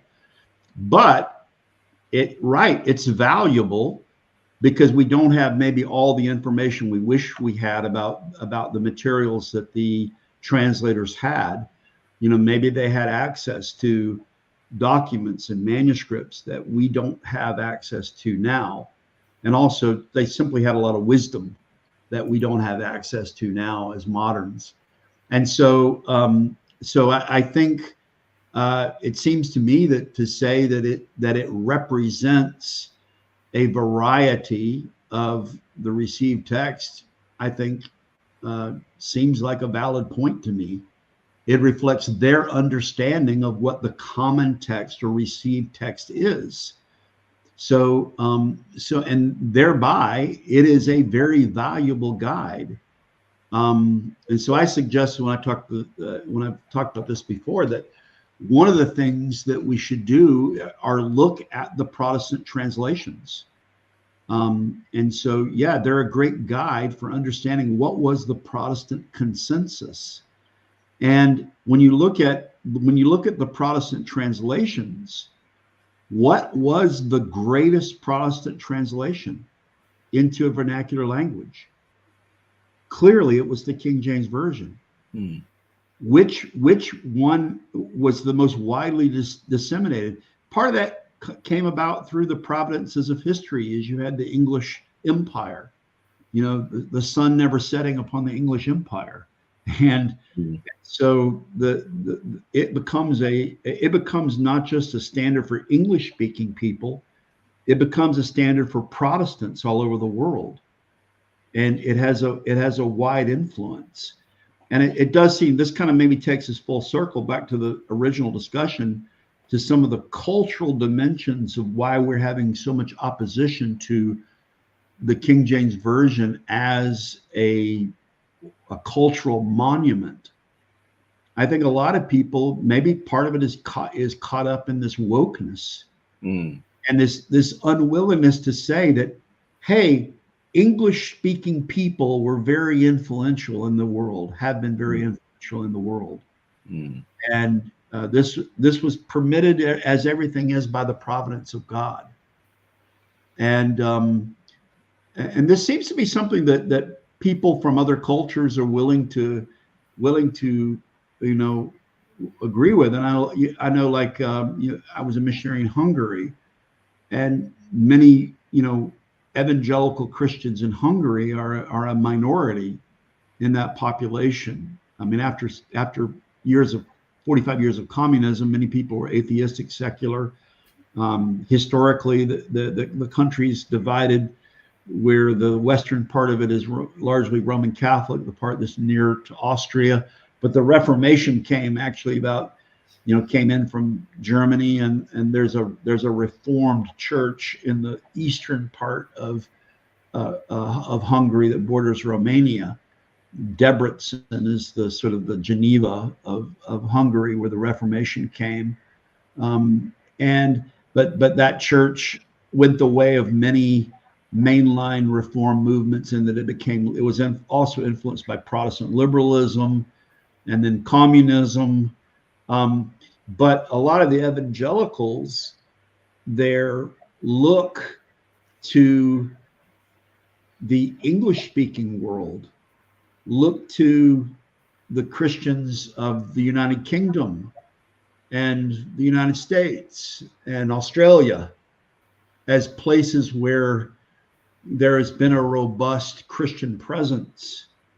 And there have been robust missions and robust ministry and strong churches and seminaries and universities. And so I think they would rightly think that, that what English-speaking Christians have produced in the providence of God has been important. And certainly that would include their translation of the Bible. So that's something we don't have to be ashamed of. It's just a historical reality. And so I think there would be some significance in, I think we should give attention to what the English divines saw as crucial or essential to be included in the scriptures. Does that answer the question? Very good. Very good. Yeah, it reminds me of, people are talking about King James onlyism being a modern day phenomena, or received text onlyism, or whatever it gets labeled.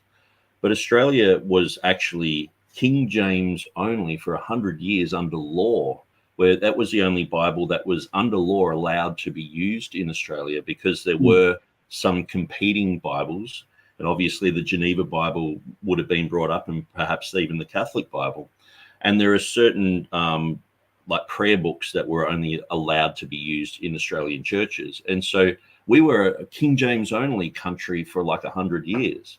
And so this sort of thing, people are saying this is like a new thing, to say that that's the best above the rest.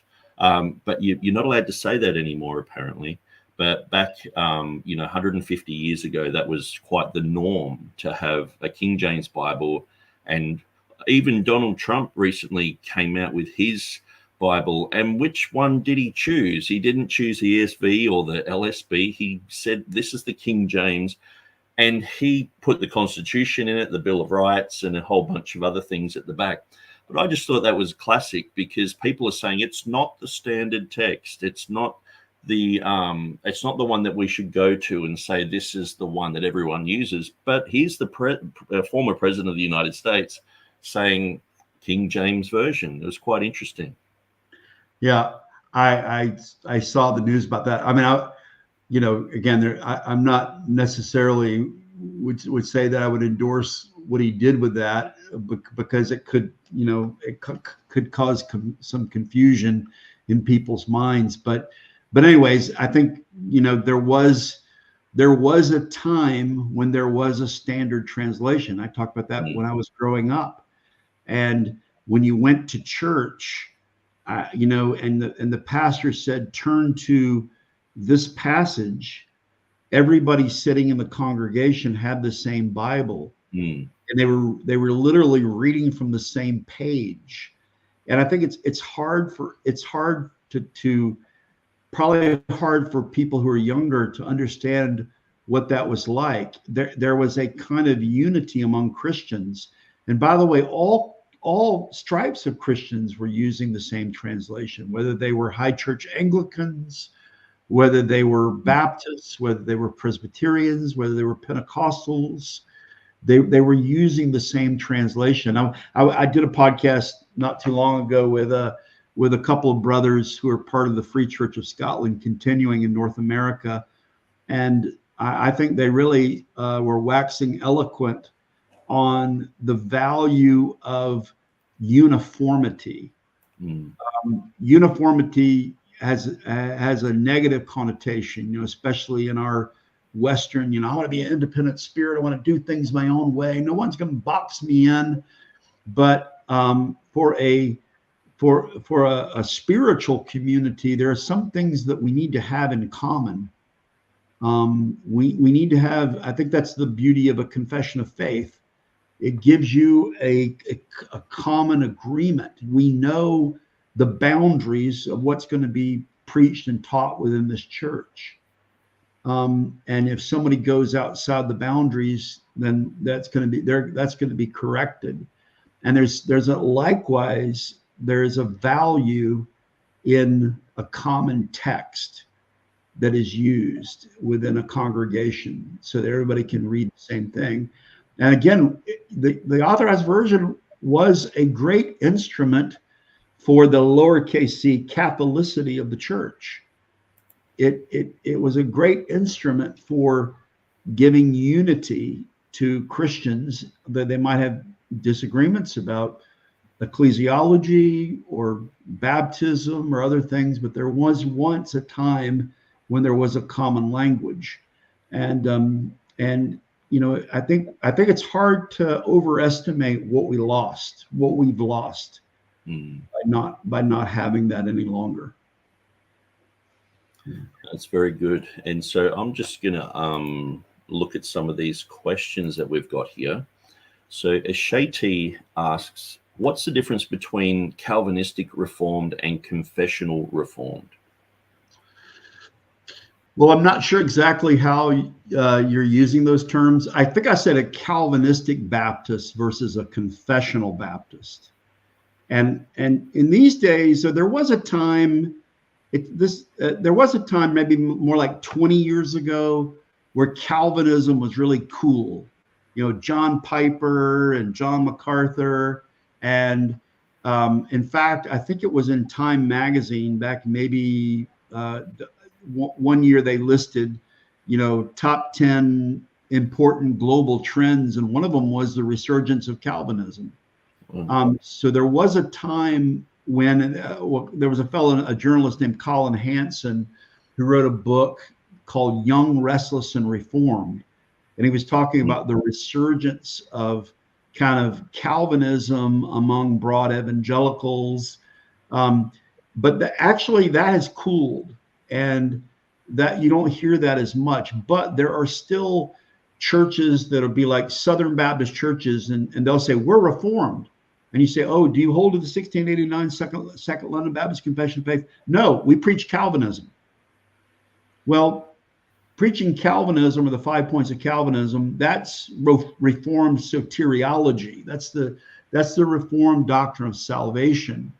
But I would say a confessional Baptist would be somebody who not only holds to Calvinism or Reformed soteriology, but also holds to a Reformed Confession of Faith, which for Baptists will be the Second London Baptist Confession of Faith of 1689. Also holds to the abiding validity of the Fourth Commandment.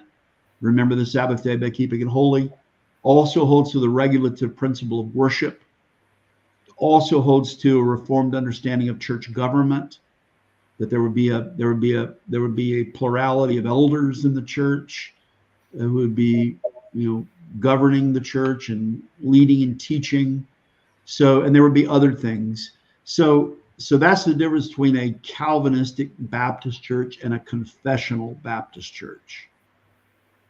Okay, yeah, that's very good. And so Alex Moore asks, he said, I'm excited for the upcoming Reformation Bible Society conference.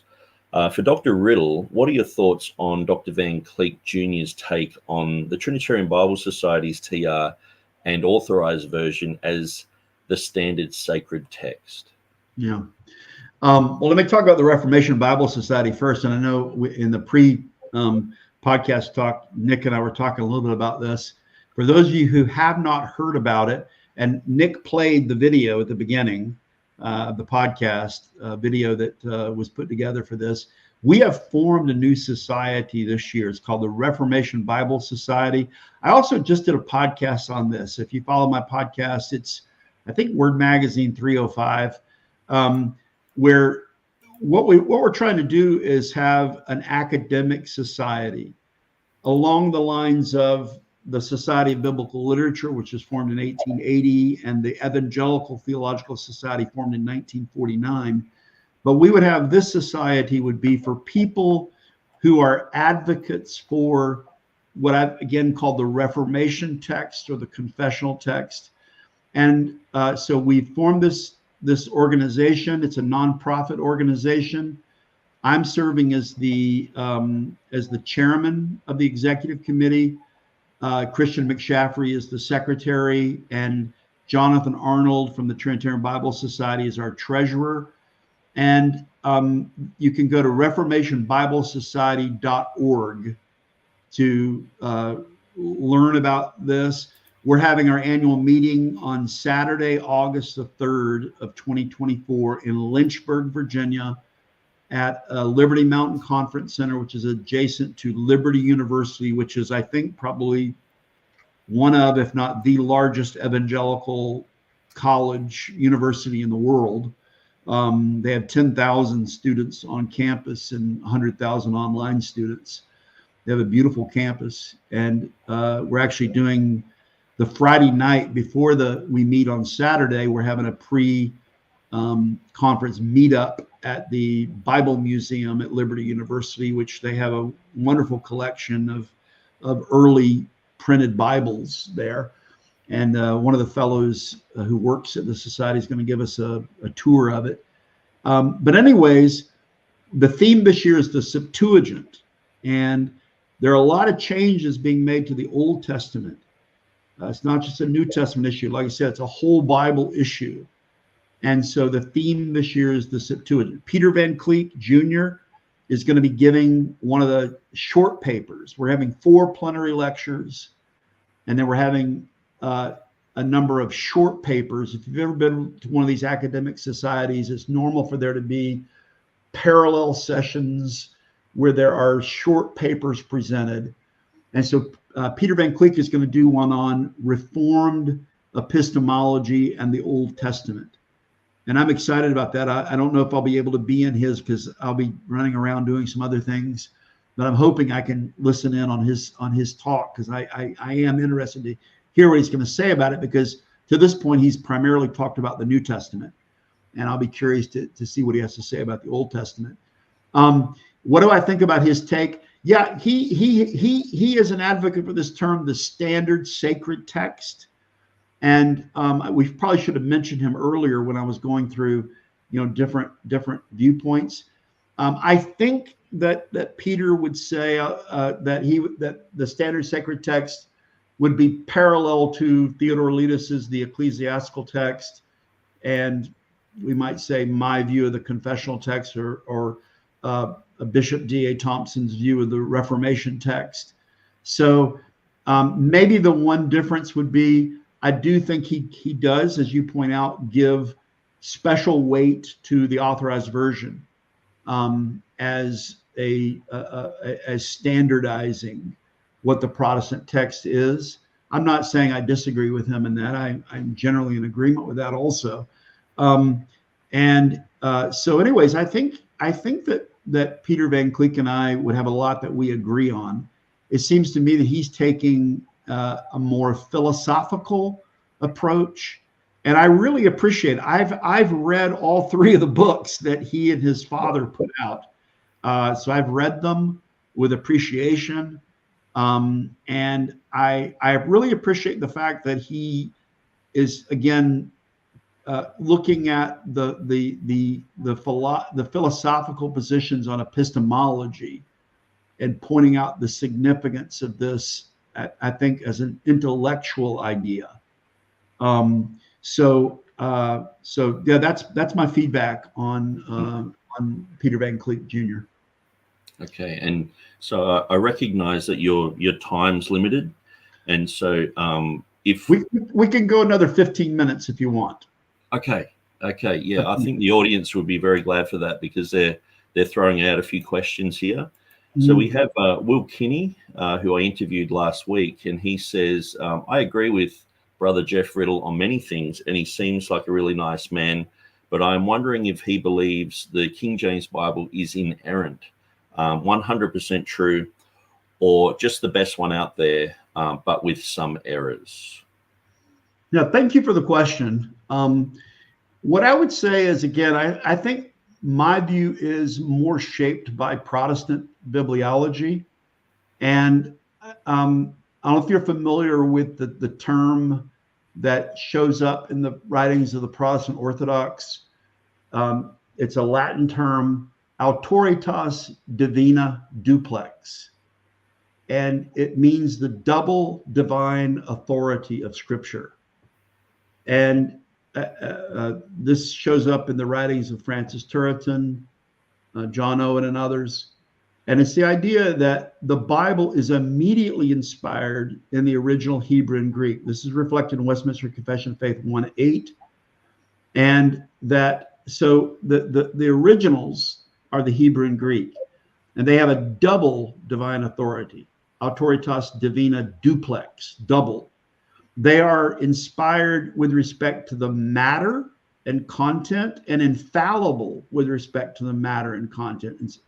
It's really more about infallibility.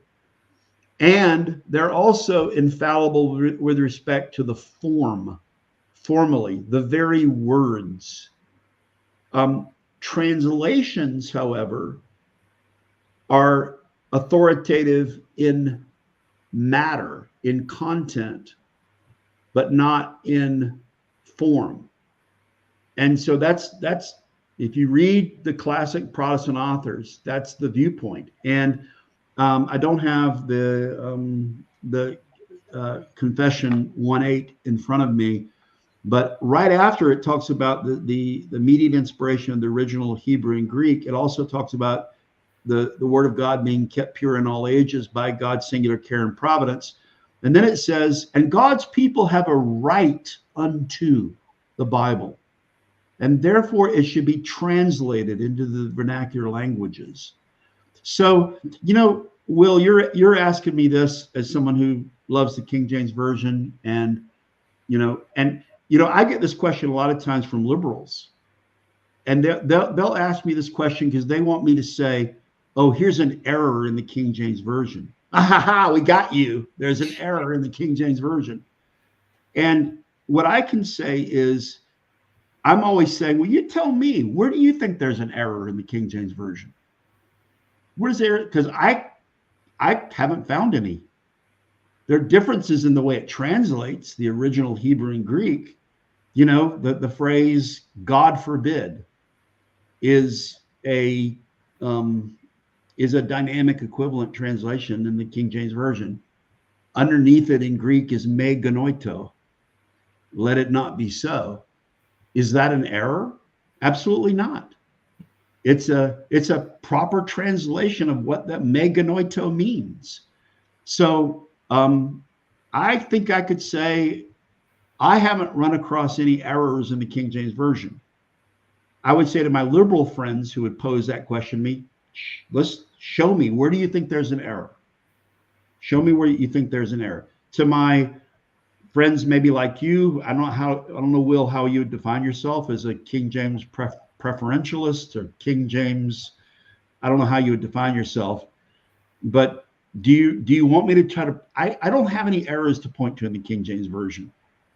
My task is not to tear down the King James Version. I affirm it, I love it, I use it, but I think its authority does not come from it as a translation. Its authority comes from its conveyance of the immediately inspired divine originals. Does that answer the question? Yeah, I really appreciate that. It's very nuanced, and as usual, it makes us think, well, we've got to really do some homework there and look up these Latin terms that you're talking about. I really enjoyed when you were going through Jan Kranz's book, and you cleared up the whole issue of conjectures that are from manuscripts or conjectures that are from like internal evidence and things like that. I think that really brought a lot of clarity in that area. But I had to look up all these Latin words that you were talking about because you learnt Latin, didn't you? Well, I did take some Latin in college, and I'll tell you where I learned more Latin from is from homeschooling my children. Wow. And when we were homeschooling our kids, I was their Latin teacher. So every Friday was my day off for my older children when we were homeschooling them. And so I taught them Latin and Greek on Fridays, and we worked through Wheelock's Latin. And so I got my own. I had Latin in college, but I'm not, and I don't want to pretend like I'm an expert in Latin. I'm not, but I did learn some by taking it in college, and I took a theological Latin college and seminary also, and then probably more. I learned more from homeschooling my kids. But I will say, I have recently written a couple of articles that I've submitted to the Bible League Quarterly, and they've been accepted, and they're going to be showing up there. Because normally I've been mainly addressing issues of text, but in these two articles I've submitted recently, I have ventured into talking a little bit more about translation. And one of them is an article that I wrote defending the King James Version translation of Acts 5 verse 30 that James White attacked in his debate with Mr. Ross, I think it was. I've now forgotten his name. Anyways, Ross, yeah, the Ross. Sorry. So it's the God of our fathers raised up Jesus, whom you slew and hanged on a tree. And and James White was saying that was an improper, that was an error. It was a translation.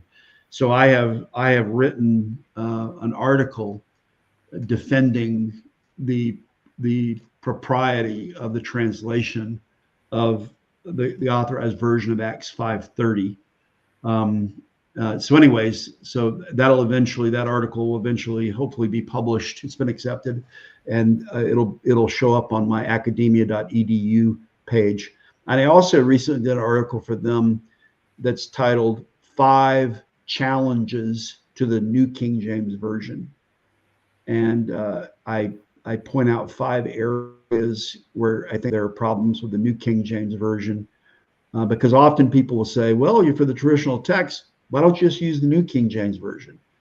I think it's using the New King James Version is better than using the ESV, but there are some problems with it also. Okay, so I think we got time for just one last question. And so this is coming from Dwayne Green. And I think you've been on Dwayne Green's channel before. And he asks, I would be curious as to your thoughts on Bryan Ross's discussion surrounding verbatim identicality or content equivalence. Yeah, I've seen, Dwayne, if you're still listening, but I've seen you mention this before.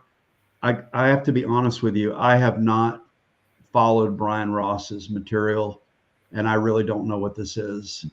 My guess is he's saying there could be a I don't know if he's talking about a textual variant in Greek manuscripts, or if he's talking about differences in the printed editions of the TR, where where a passage could have 2 different words but mean essentially the same thing. I mean, maybe an example of that would be in 1 Peter 5:10. It says at the end of that passage, is it 1 Peter 5:10? Or 3:10. I'm thinking of 2 Peter 3:10. Yeah.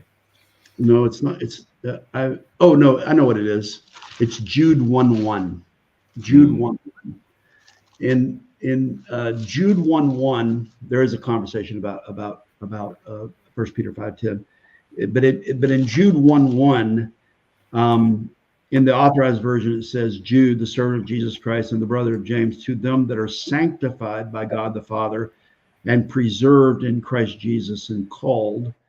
And there's Thomas Goodwin argued for rather than to them that are sanctified, to them that are beloved. And so personally, I'm going to go with the Protestant consensus and say I think it's sanctified like it is here in the authorized version. But if there is a brother who says this is a place where I think it could be beloved, and I guess maybe Bryan Ross is saying that whether it's sanctified or beloved, it means the same thing. Actually, now that I'm thinking about it, I hate to be scatterbrained about it, but maybe a better example is Ephesians 1:18. Ephesians 1:18 says, the eyes of your understanding being enlightened. And there is a difference in some TR editions where it says, not the eyes of your understanding, using the word dianoia, but it uses the word cardia, the eyes of your heart. And so what really is the difference between the eyes of your understanding and the eyes of your heart?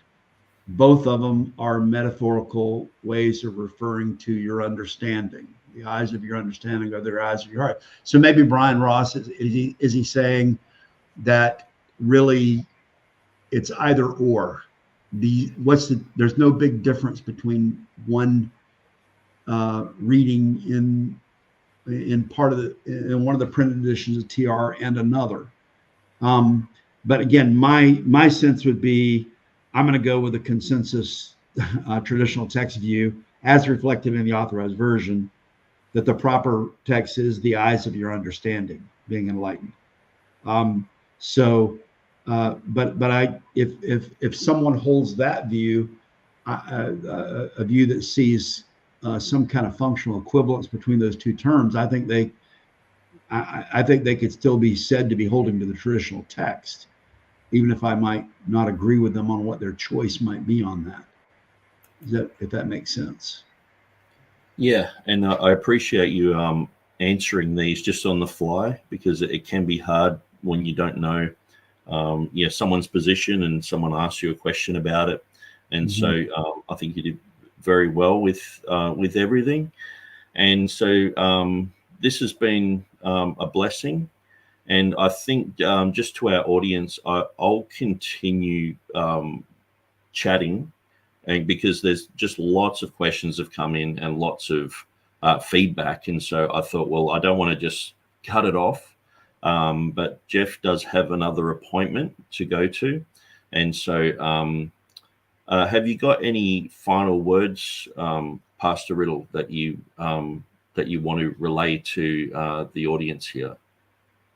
Well, Nick, let me just say again to you, thank you so much for the invitation. I appreciate the invitation. Thank you for letting me be a guest, and I hope I didn't over talk. But thank you for your indulgence and in letting somebody who's used to preaching talk for long periods of time. Anyway, but thank you for also, I know that we probably don't. You're not confessionally reformed. And we didn't get a chance to talk. I didn't get a chance. Of course, you were asking me questions, and I didn't get a chance to ask you. I'd love to hear your backstory sometime and what your views are on things. Hope maybe we'll have some opportunity to do that in the future. But anyways, I just picked up my phone. I'm getting a call from someone from Australia right now. So anyways, but anyway, thank you so much for the invitation to be here. And let me just put one more shameless plug in, ReformationBibleSociety.org. If you are in the U.S., and in particular, if you're in Virginia, North Carolina, South Carolina, you're within a day's drive or a few hours drive of Lynchburg, we really would love to have you come to this conference. And if you're a scholarly pastor, and you have a paper idea, we'd love to have a paper proposal, and we're accepting papers through the end of April that could possibly be included in the conference. So anyways, let me just shamelessly plug that one more time. God bless you, Godspeed, and I will look forward to meeting some of you in person in the future. Nick, hope maybe one of these days we'll have a chance to cross paths in person. Yeah, that'll be fantastic. That'll be great. And maybe I can have you on this channel to do a debate with someone. If I can line someone up, that would be awesome as well. Yeah, I'm open to it. Just let me know. All right. I'm going to sign out. Take care. Thanks, Pastor. Okay, I really enjoyed that. Jeff Riddle is one of the guys I go through. Whenever he's got a video, I usually put it on the Textus Receptus Academy Facebook group. And I really enjoy his content. It's scholarly. Jeff Riddle is one of those guys who is an academic, but he is very humble about it, and he has a pastoral perspective. And so I think it's quite unique in a sense where some pastors, they can have, it can be hard to spend a lot of time in academic pursuits, and sometimes pastors can lack in that area of academic study. And so they might have just a roundabout sort of view just to sort of get them through. But definitely Jeff Riddle is prolific in writing. And so if you go to his website, I'll just show you his website here. If you just type in jeffriddle.net, you've got this page called Stylos. And so I was going through some of these articles yesterday just to sort of work out a few questions that I was going to ask Jeff Riddle. And for me, just to go back to January, there was so much material that's been written. He's prolific in making videos and writing material, and like even this one page, which goes for quite a while. We're looking at just where are we? That's just March, so that's only 2 weeks, and he's already got a whole page filled with information and videos and sermons and things like that. So I would encourage people to go to Stylos. Jeff Riddle, I've been following Jeff Riddle for a long time. And I do remember him going to the Principe Adulterae conference. And I think at the time he had an interview with Chris Thomas, I think it is, who runs the Confessional Bibliology page on Facebook. And he had an interview, and I listened to that because I do like to keep my finger on the pulse with what's happening in the KJV world.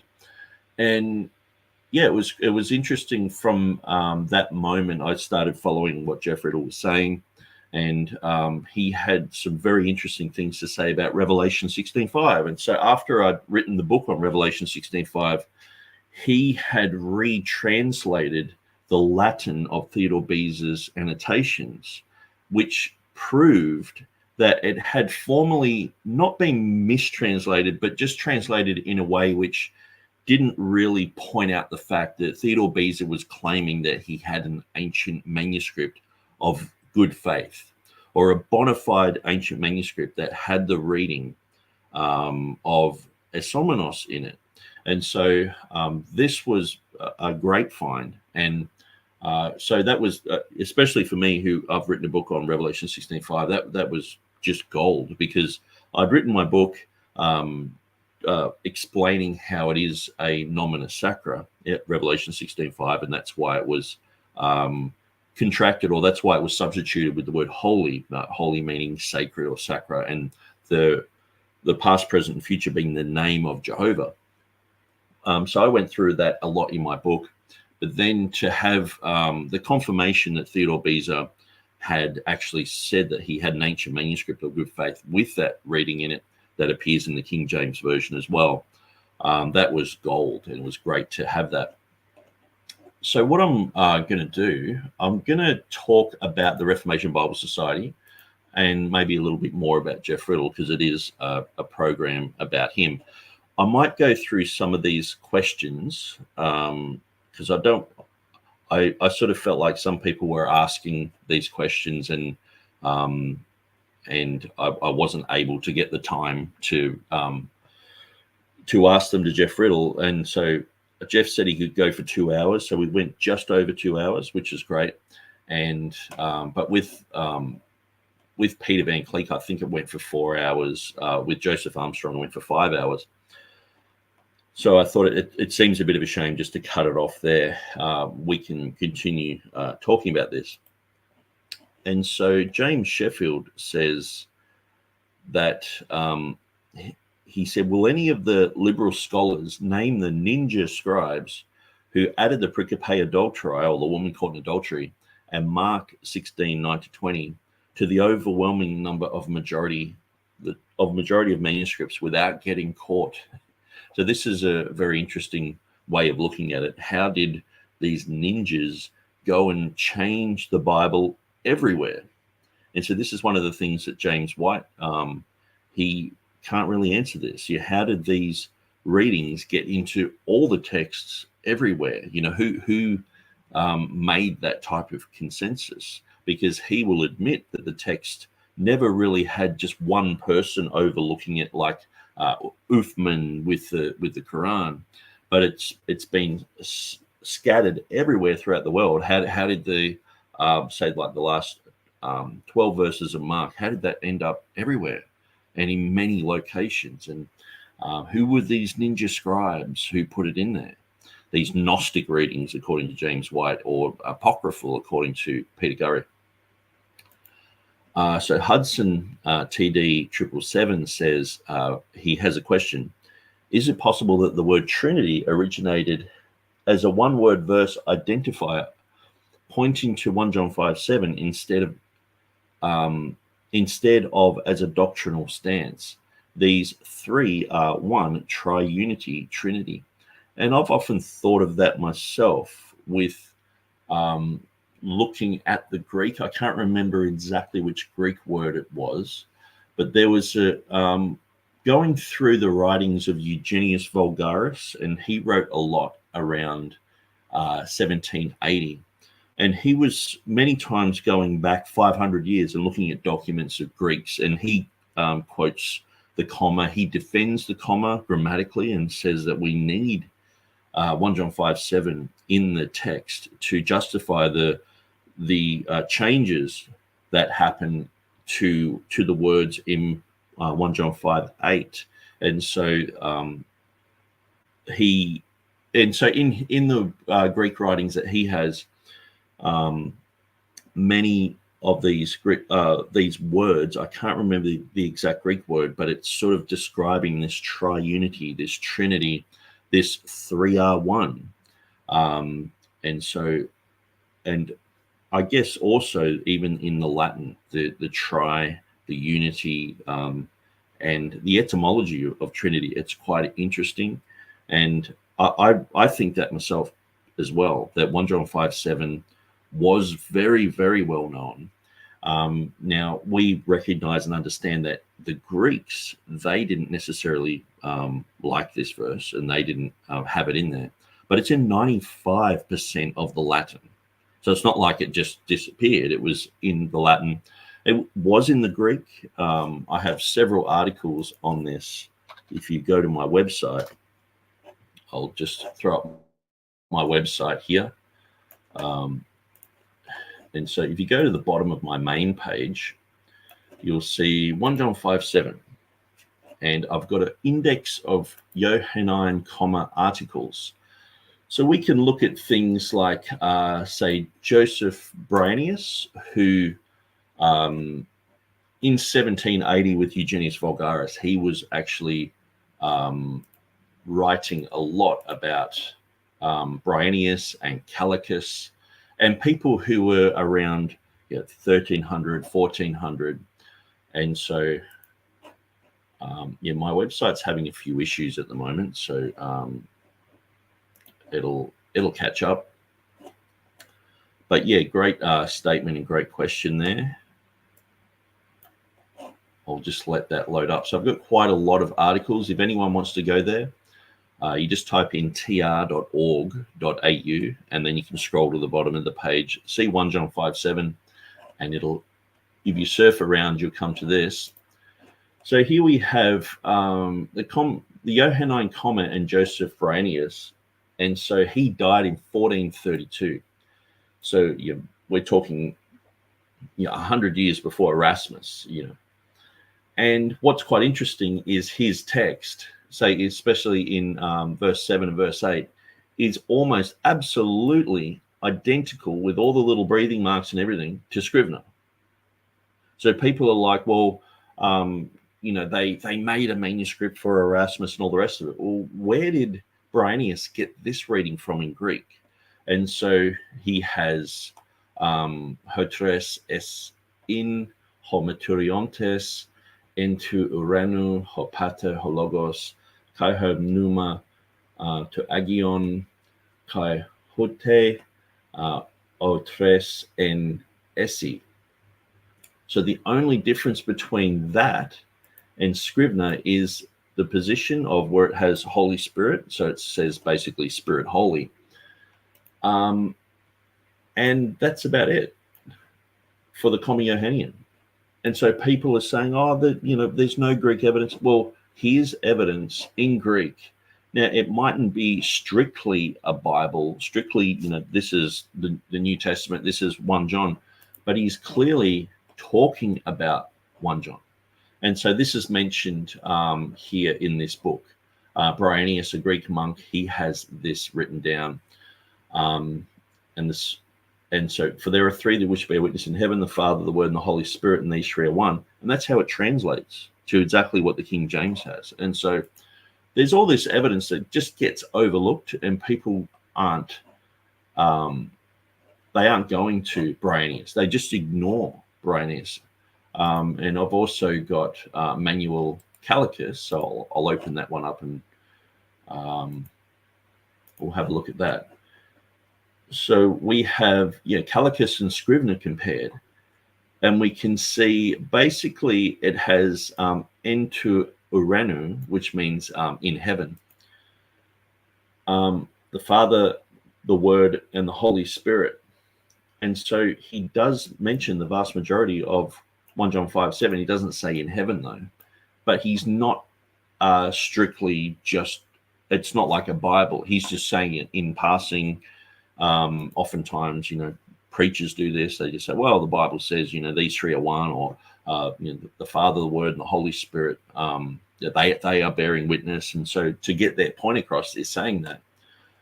But he's clearly talking in a Trinitarian sense with Matthew 8:18, 19. It's very interesting. And so he died in 1410. So again, 100 years before Erasmus, and that's when he died. He might have written this, 30, 40 years before. So it might be 150 years before Erasmus's editions come about. So why isn't anyone talking about this? And so anyway, I really enjoyed that question there, Hudson. Thanks for that. And so I'll just shut them down so we've got a clear slate. Dwayne Green says, I would be curious as to your thoughts on Bryan Ross's discussion surrounding. Yeah, so obviously Jeff Riddle didn't know Bryan Ross's position on this. And so he was thinking that it was to do with, say, like Euron or Edon, they found or they saw Jesus. Well, they're pretty much synonyms, So he was thinking it was to do with TR editions, where obviously Bryan Ross is saying that it is to do with English words in the King James. So save it. I'm just trying to think of an example, but I can't think of one off the top of my head. But where you might have the grace of our Lord Jesus Christ be with you all, amen, where it might have in some King James editions, the grace of our Lord Jesus Christ be with you, and it might, no, actually, it's not a really good example. So I'm trying to think of one off the top of my head, but it's not really working there. But I would recommend people to go to Bryan Ross's material. So he brings out a video, usually weekly. I know over Easter they were having a break, but usually it's an hour-long Sunday school teaching lesson, and he is going through the authorized version. So I've gone through the vast majority of his lessons, and he teaches, he talks about the marginal notes, talks about the sales of the King James. That's what he's been talking about recently, talking about the translators to the reader, and focusing on the King James, focusing on what people and historians have been saying about the King James and whether it's true or not, or sometimes just bringing up different editions of the King James Version, or how that compares with what Scrivener has and what Beza has and things like that. So it's a very interesting teaching that he has. So I would recommend, and I was surprised that Jeff Riddle doesn't know about Bryan Ross's material, but that's another go-to place where I look at pretty much everything Bryan Ross brings out. And I would encourage other people to do that also. So he has basically an hour-long program with that. So it's usually weekly. So that's a pretty good program to jump onto. Terry O'Neill says, question for Jeff.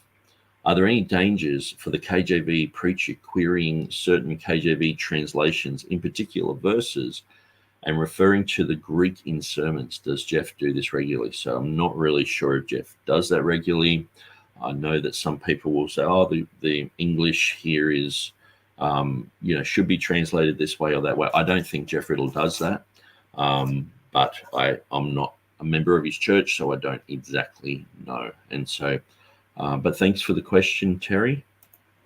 The Old Paths says, Jeff, do you think the rise of New Calvinism rather than authentic has lowered standards.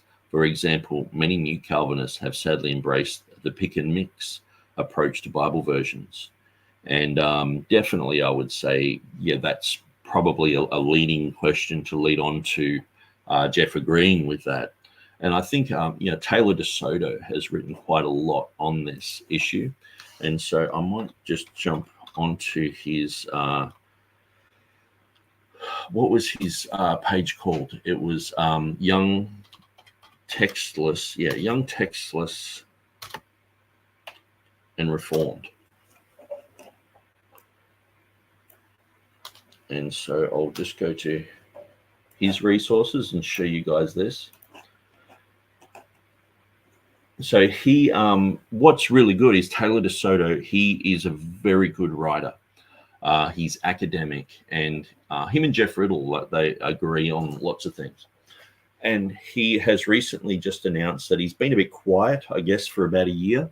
But he announced on the Textus Receptus Academy just last week that he wants to write more material on the issues of text, canon, translations. And so he has a lot of material. I recommend people go to this site. So I'll just throw it up here. In the comments. And I'll just put it up for show. So Young, Textless, and Reformed. So I'm not a Reformed guy, and Jeff Riddle, brought that out. But I do appreciate the scholarship that these guys have, and the hard work that they're doing in the field of bibliology. And we would be pretty much in agreement, right up to 98, 99% agreement. And it's like, you don't, in young earth creationism, I'm sure, some people have their own little pet things that they believe, but around about, most people are like, well, the earth's 6,000 years old. And as long as we agree on, those things, I mean, I doubt you'd get anyone who believes in exactly the same eschatology, you know what I mean? And so with bibliology, I'm surprised at how close we all are, and that keeps coming out quite a lot. And so, so I would go to Taylor DeSoto's page. It's very, very good. And so thanks for that question, Jeff. Old Paths. So I'm not sure who the Old Paths is, but thanks for that question. So Bible version conspiracy. So this is Joseph Armstrong. He said, how does Jeff feel about Easter in Acts 12:4? Also, how has Ripplinger affected the text debate?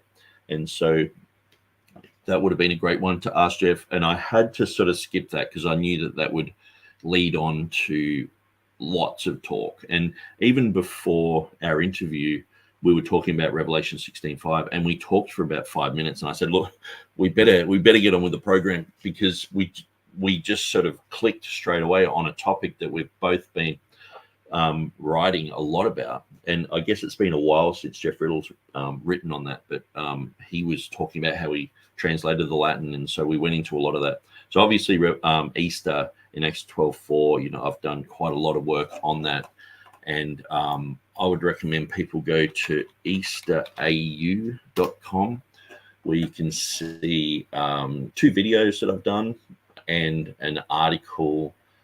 It opens up to an article page, but you can see article number 2 and article number 3 there. But if you don't want to read those articles, you can watch article 1 and 2 in this video and article 3 in this video. And so I recommend watching the videos. It's easier. And I basically just read through the entire thing and have pretty pictures. And so my position does differ from the position of Bryan Ross, in a sense where we agree on pretty much everything, except for the timing of when Easter became basically the word that explains just the resurrection and not Passover, where he would say the King James translation still retained what the older Bibles had, Passover and Easter being synonyms, where my understanding is the King James translators put it the word Easter in its correct semantic range, understanding that the etymology of Easter is from the German Oster, which is a shortened form of Auferstehung, which means resurrection in German. It's related to the Teutonic, to stand or to rise up again. And so basically Easter means resurrection. And so that's one of the reasons why I did these articles, was to prove that Easter formerly in the Reformation translations had been synonymous with Passover, but by the time it comes around to 1611, even in the prefatory material, they're saying to find Easter forever. They never say Passover, although they never use the word Passover for Easter in the prefatory material. And most of the writings by then, they were using that type of terminology. And oftentimes, if they're not, they're quoting the Bishop's Bible or Geneva Bible or earlier editions. So anyway, that's what these two videos are about. But Bryan Ross also has a book, Bryan Ross Easter. So he has a new defense of Easter in Acts 12:4, and so he's written a book on this. And so in 2020. So my article, the first article I wrote on this was 2005, Why We Should Not Pass Over Easter. Bryan Ross in 2020 has Don't Pass Over Easter. And it's a little bit different, but he does explain my position just slightly. He doesn't go that much in depth into it. But I would agree with him. And he would agree with me that Easter is just simply not a pagan festival. That's out the window. But then the debate comes down to, was Easter put in by design in a sense where it means the resurrection, or was it just synonymous with Easter and Passover, just synonymous, basically only just really meaning Passover? And so I think the usage of English points to my position. And I'd love to do a debate on that with Bryan Ross one time. That would be really good. And even the debate that I had with TurretinFan sort of touched on a lot of these issues because he read Bryan Ross's material and sort of debated from that platform. And so if you want to go to that, you can go to TurretinFan, Nick Sayers, Easter.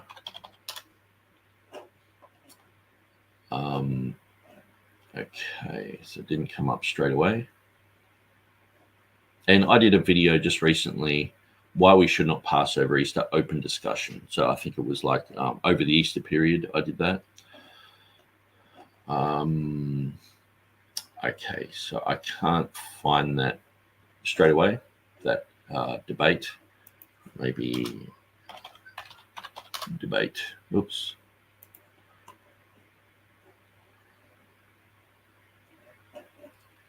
Okay.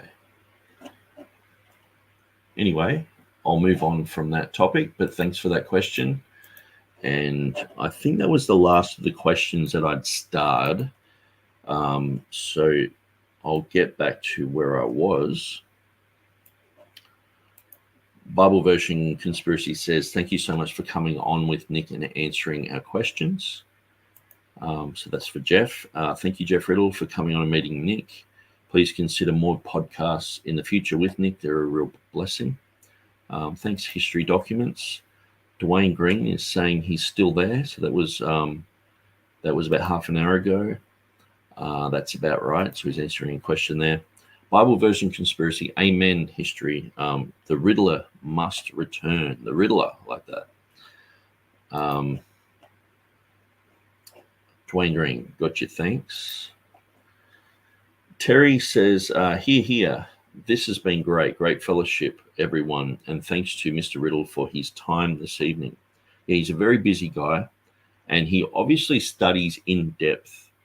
Everything he does is very nuanced and sometimes hinges on just one Latin term to get to his exact position on something. And so he's a man of deep thinking. And one thing that I appreciate listening to a lot of Jeff Riddle's material is he's very methodological, I guess you'd use that word, or have I put in a little bit too much there? He has a structure to what he's talking about, where I tend to just jump on here and just shoot from the hip and just chat, but he tends to like read through an article, and it's usually well thought out, structured, because he's spent a lot of time in Christian schools, growing up in that environment where you are going to seminary and you're studying those type of things, where I'm just sort of a bit of a layman, just sort of fudging away. The old pass says, thank you, gents. In Clifton, VA. What was that website again? Hopefully I've put it up there. Also, don't forget his academia page, where you'll find a lot of scholarly articles. So let's get Jeff Riddle's academia. Jeff Riddle, academia.edu. Okay, so Jeffrey, this is where I got the photo for my YouTube video cover. His textual criticisms to be feared.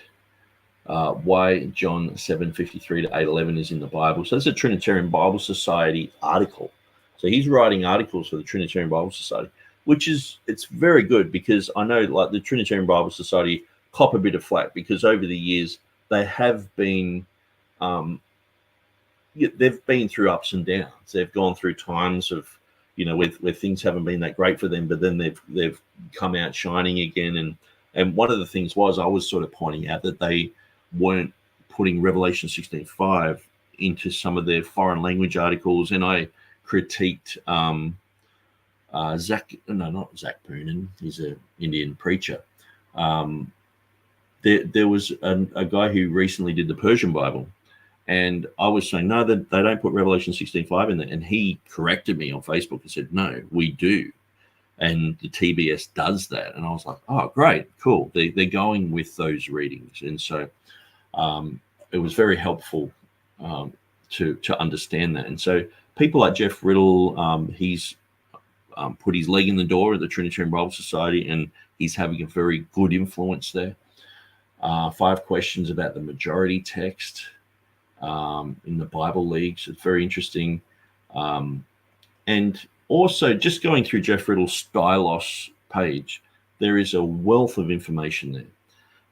You might have to sift through where Jeff has, just general articles or articles about, Reformed theology and things like that. But probably every 3rd or 4th article is about, the issues of translation and text and things. And so, who wrote the Epistle of James? The coherence-based genealogical method, he's gone through that. So that's in the Trinitarian Bible Society quarterly record. So it's great. He's writing articles for them. So there's quite a lot here. So I would recommend people go there to get his scholarly articles. Sometimes Jeff Riddle will read through these on his Word magazine. Sometimes they're quite lengthy, and so he will just point you to them and just summarize it.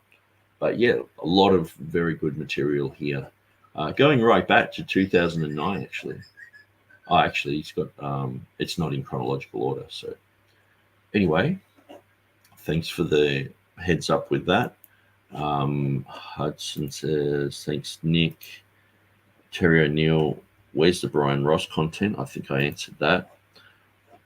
Or actually, no, I didn't. So let's go to YouTube. Grace Life Bible. Whoops.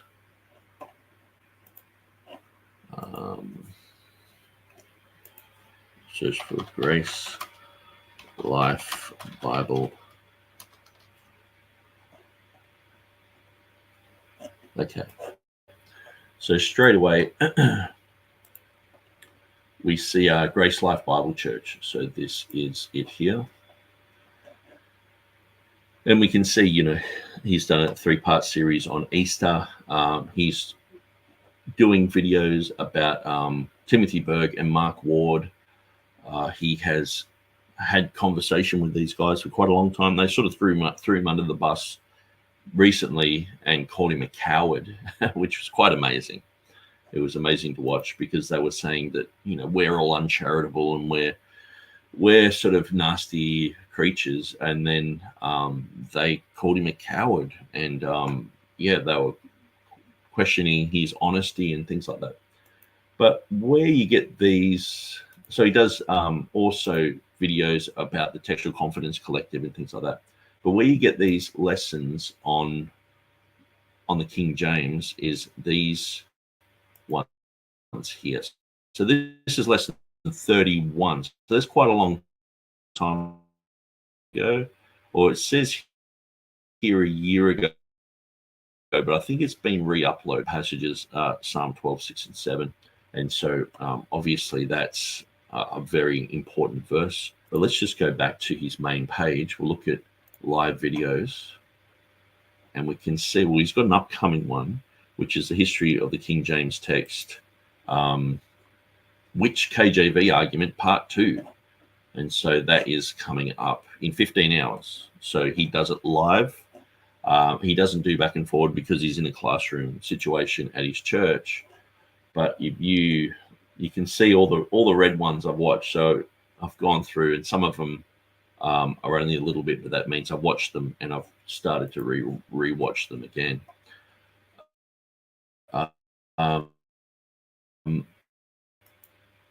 Assessing the printed history of the King James text, which King James Version argument. So looking at issues like, how they printed it, which printer did it, how many copies they did, because some people just say, oh, it was a failure. The Geneva Bible was the better Bible. And so he looks at all those type of questions. And so it's very scholarly.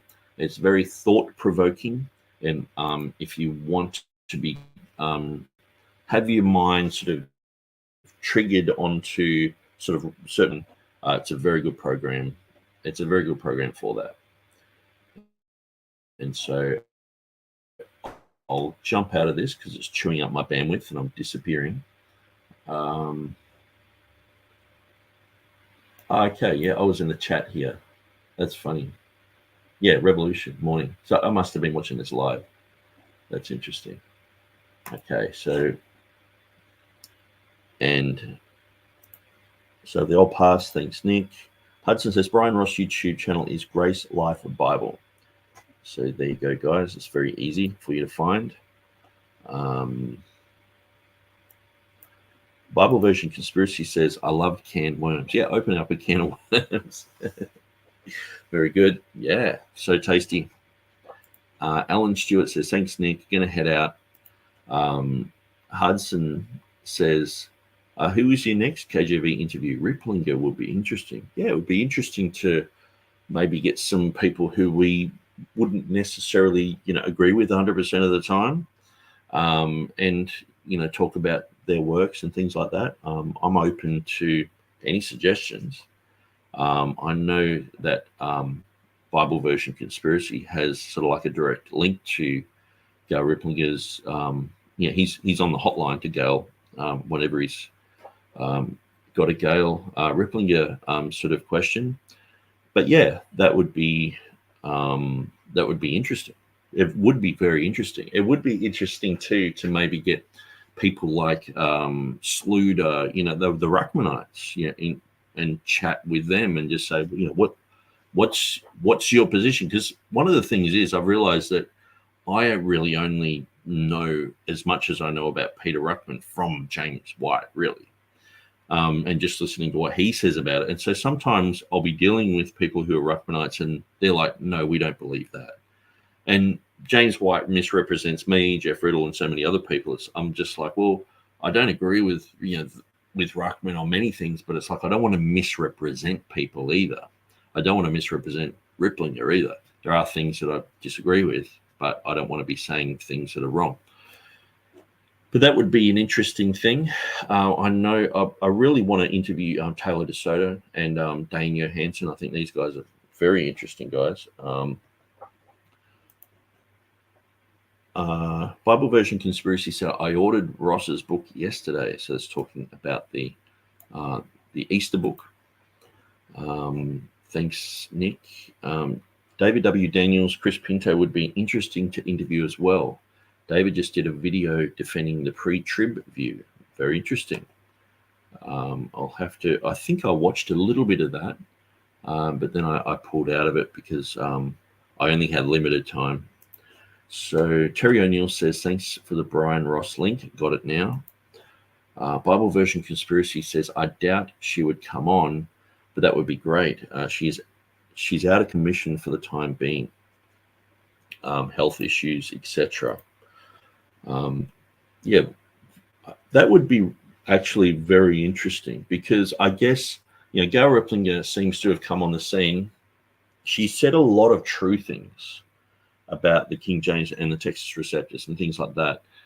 And then she sort of mixed it in with a bit of the Texe Marrs type of thing, And she became like a lightning rod for criticism. So pretty much anyone who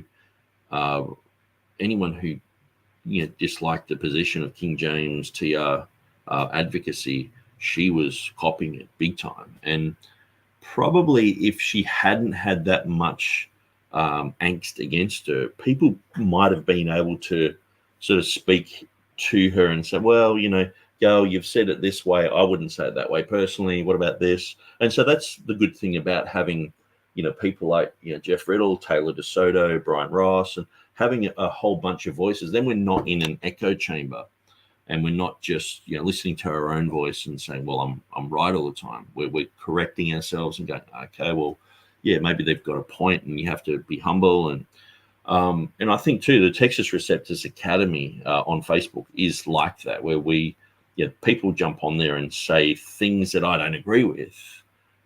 They have a correct position, and they can hold up a Bible that I would hold up too.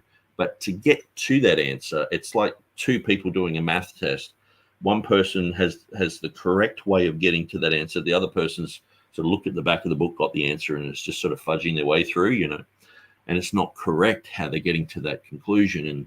And so it would be interesting to bring Gail Replinger back into the arena, especially now that the Textus Receptus King James community seems to have stepped up to the plate and gone, well, we believe that we have the goods, we have the bullets to come against the critical text position, and I guess even the majority text position, and we believe we can do that academically. We believe we have a sophisticated argument against their position, and it would be interesting for her to probably intermingle with some people, because I guess she has become, there's been a bit of a witch hunt. She's become sort of known as, the ones you don't go to. You don't go to Ruckman, you don't go to Gip, you don't go to Replinger, sort of thing.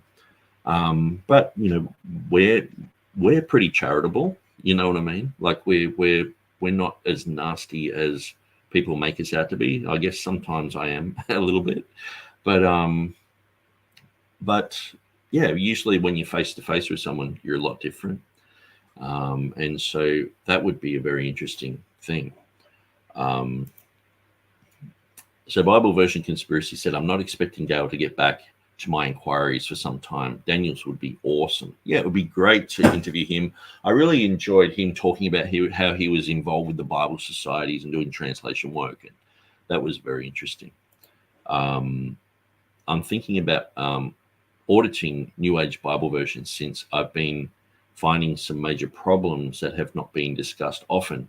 Maybe I'll debate her someday. Yes, the train has changed a lot. Yeah, I think we're all growing, changing, and our positions are morphing. Sometimes I find one person and they've nailed a certain area, and I'm like, I'm data mining what they've got, and yeah, and things have changed. The position, the argumentation. It's like young Earth creationism. People used to be arguing about the amount of dust on the moon in the footprint and all this sort of stuff, and it wasn't helpful. But now there's a more sophisticated young Earth creation argument, and groups like Answers in Genesis have risen up to the plate. And obviously Kent Hovind is still involved with a lot of those issues. And I listened to Nehemiah Gordon. He interviewed Kent Hovind the other day, and I thought what Kent Hovind said was very good, right up until the end, because he knows that Nehemiah Jordan is Jewish to the back teeth. And he just said, well, here's one for you Jews because you like money. And Nehemiah Jordan was just like, hang on, that's quite offensive, you know. And he actually sort of cut the interview off. And I thought it was unnecessary for Kent to say that, but he is known for sort of being a little bit, you know, saying putting his foot in his mouth a bit, but sometimes on purpose. But since she left. Yeah, since she left, the terrain, yes, instead of the train, yes. The terrain has changed a lot, yes, since she left. Yeah, absolutely. History document says, Nikki, it would be nice for you to come and visit the Museum of the Bible here in Washington, D.C. I can send you information. Yeah, that would be great. I'd love to go there. I went to Washington probably about, I think it was 2011, and I did a tour around Washington.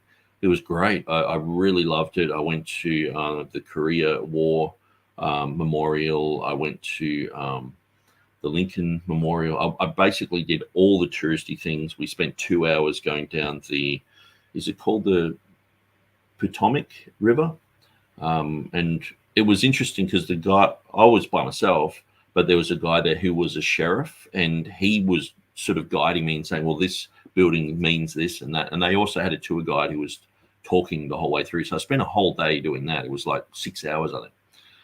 And I really enjoyed Washington. It was a great experience for me to go to the Capitol and do that. So Jeff Riddle could come up for a visit. Yeah, that'd be great. I'd actually love to attend one of these conferences and chat with a lot of these guys, because oftentimes online we're only talking about specific things, but it's when you start talking about non-specific things you really get to know people. And but yeah, for the moment I'm here in Australia, and we're probably heading off to Pakistan in about 6 months. But apart from that,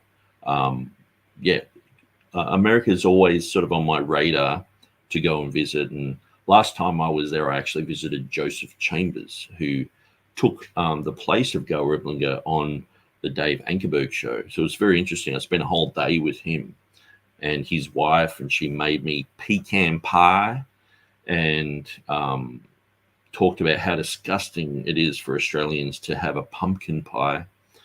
And yeah, it was great. I really enjoyed that. And the hospitality of people in North Carolina was great. So that was just after I went to Washington as well. So History Document says, I'll MP you on Facebook. Yeah, that'd be great.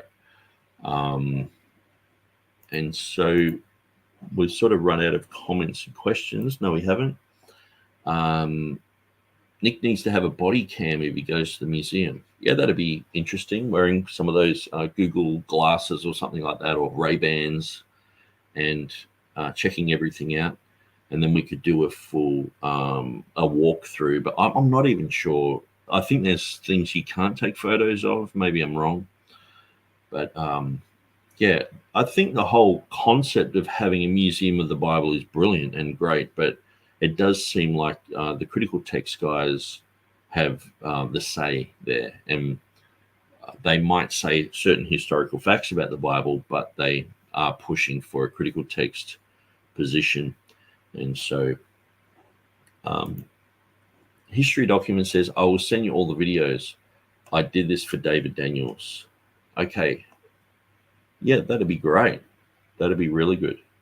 And yeah, if and so I want to just put it out there that if anyone does want to debate, and you are in a sense proficient to debate. I know everyone wants to debate. You know, it's sort of like asking someone, you know, can you change my tap, or can you paint my house? You know, everyone can until they're actually trying to do it, and then you realize that they can't do it.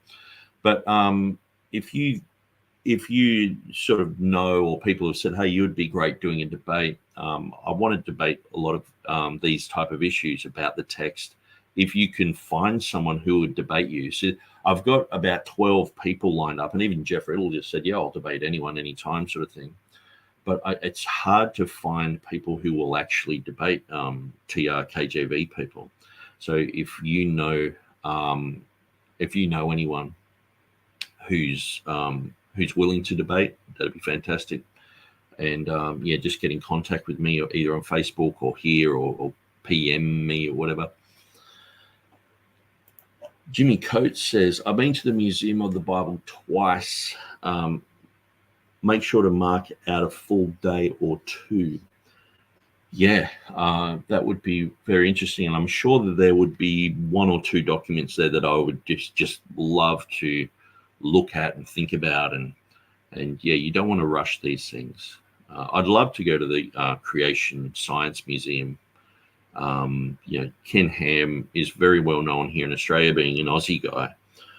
But when he built that ark, see, the whole context was before he built that ark, most atheists, most people had this view that the ark was this tiny little thing with giraffes sticking out the side, like a kid's book. And so they would just mock it. But then when you look at the size of that thing, their mind goes, actually, you could probably fit all the animals on that thing. And especially if you're just bringing smaller animals, you don't bring fully grown elephants on there. You just bring a couple of little ones, but it changed the mindset. It was a paradigm shift moment when that happened, and so I'm hoping that can happen with the King James, with the TR, but maybe it's already happened and we don't realize it yet. And so, but yeah, great advice. Where did I stay? I stayed a night in Washington. Very nice place. There was two of them, and I ended up going to the one where I think all the politicians stay.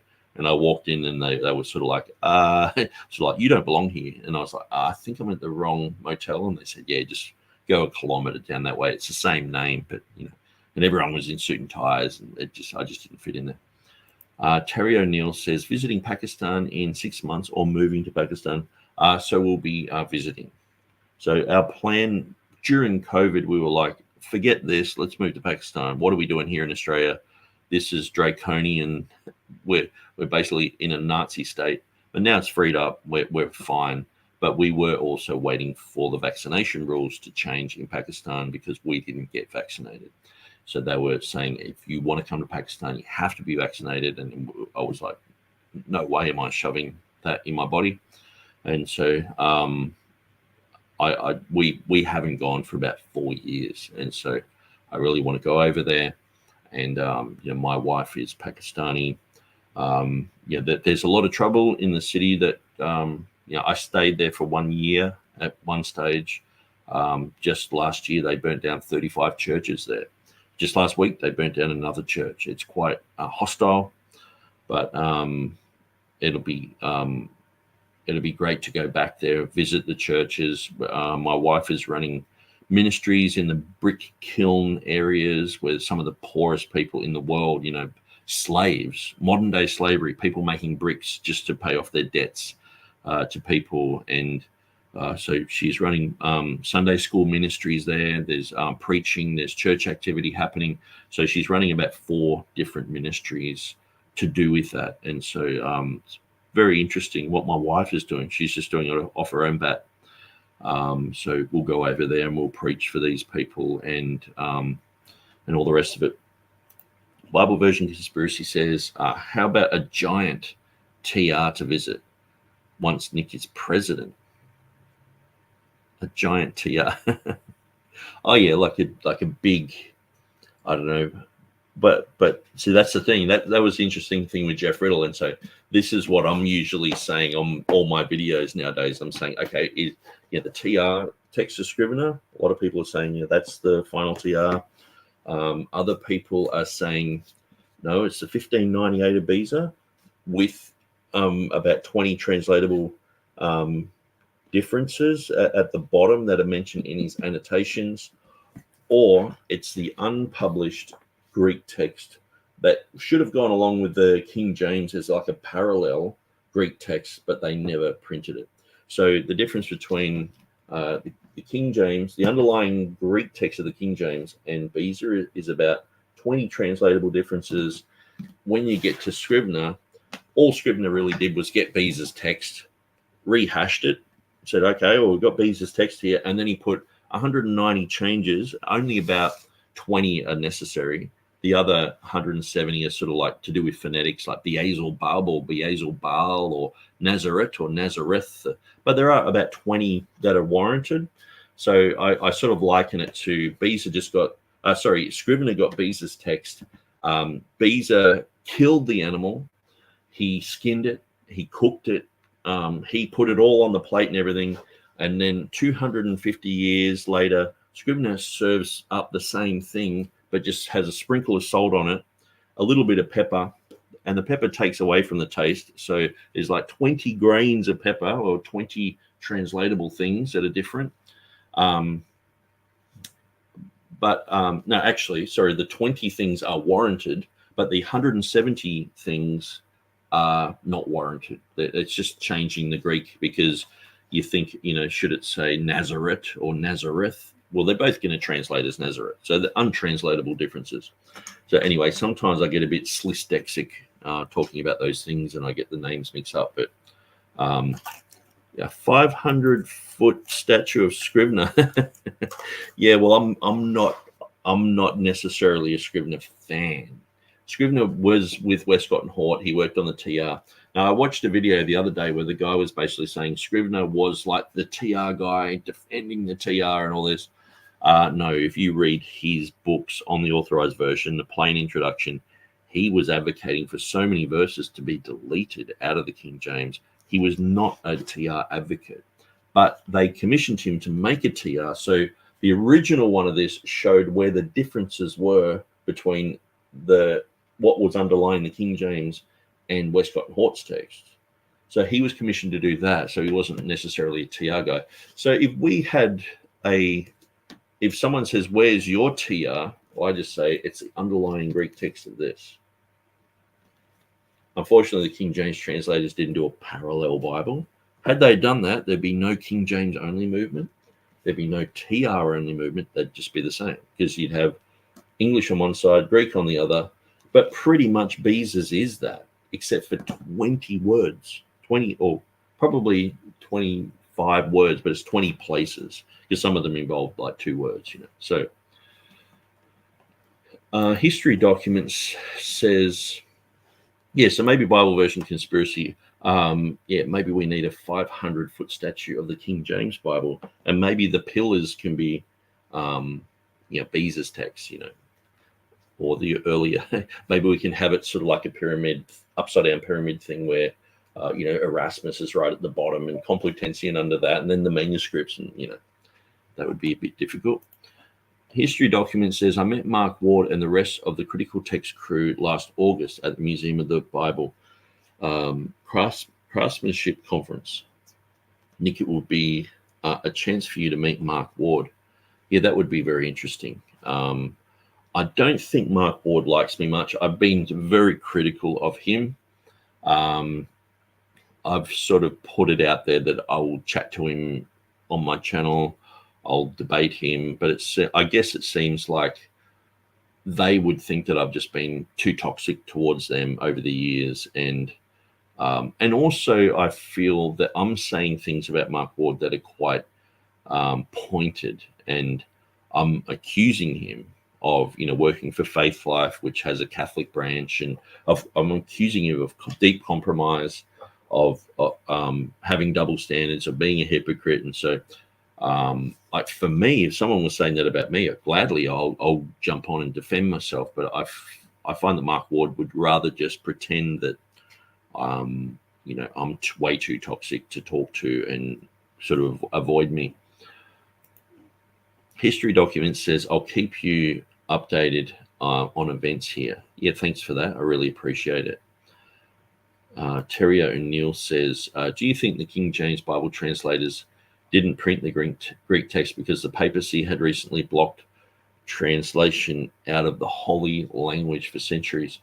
Now, I think they didn't print a Greek text because the text of Beza was so close. It's like, to say 20 translatable differences out of thousands and thousands. I'm not exactly sure the number of exact Greek words that are in the New Testament, but to have only 20, basically they've used Beza's text. And so that's where I would say that they didn't print it, because basically it would just be reprinting Beza's text. That's all they would really be doing with 20 differences, where I think what they felt was Beza's text was enough. And he also has those places, those 20 places in his annotations at the bottom as well. So people can go there and go, oh, that's what Beza had. Yeah. So, and Beza's text was constantly sort of being refined. And then it just, when you look at the King James translators, to me, I see there's about 60 translators involved. I see like 60 Bezas. So they've used Beza's sealing as their flaw. They've gone through the whole document and gone, well, there's only 20 places where I think we really need to amend this. And they've agreed on that, and then they've moved on with doing translation work. And so really what they've done, they've taken their hat off to Theodore Beza and said, great job. We think you've done an amazing job. There's only like a sprinkling, like a tiny little bit of pepper on there, which we don't agree with. But we're going to amend it in 20 places. So I don't think that they felt it was warranted to change that text. Now, because Scrivener changed 190 places, most people think there are 190 differences, where I've gone through a lot of these and only about 10% are translatable. So I haven't finished going through every single place, but from what I can tell, and looking at D.A. Waite's material on this and Kirk DeVitro, and I've got another person contacting me just recently in the last few days, showing me lists of things. The vast majority of places, about 170 places, are just not even, there was no need to change this. So basically, this text of Scrivener is Beza's text. There's 20 differences between the King James and Beza's. So Scrivener puts them in. But there's about 170 where there was just like phonetic changes, and also to do with headings. The gospel according to Saint Matthew. Does it have according to there, or is it just the gospel Saint Matthew? Things like that, which seem to be just very trivial. Dwayne Green says, "What are your thoughts on my geographic argument for Mark 16?" Usually, I have my finger on the pulse with Dwayne Green's videos, and sometimes even watch them live. But unfortunately, I've been in an area where we have very bad mobile reception, and so I haven't been able to watch that. Or usually I listen to that, and so I'm actually going to go and get another mobile device because I'm going to be in this place for about 3 months. And I can't stand having no internet. I've just got zero internet. I can't even refresh Facebook or my emails or anything. So, but the other company, local company here, has 4 bars of reception. So I'm going to go and buy like a dongle thing or whatever. So I will catch up with those videos. I did watch the one on that you did with, or did I? With you had James White's picture there and Dan Wallace, but I don't think I watched that one either. Maybe I did, maybe I didn't.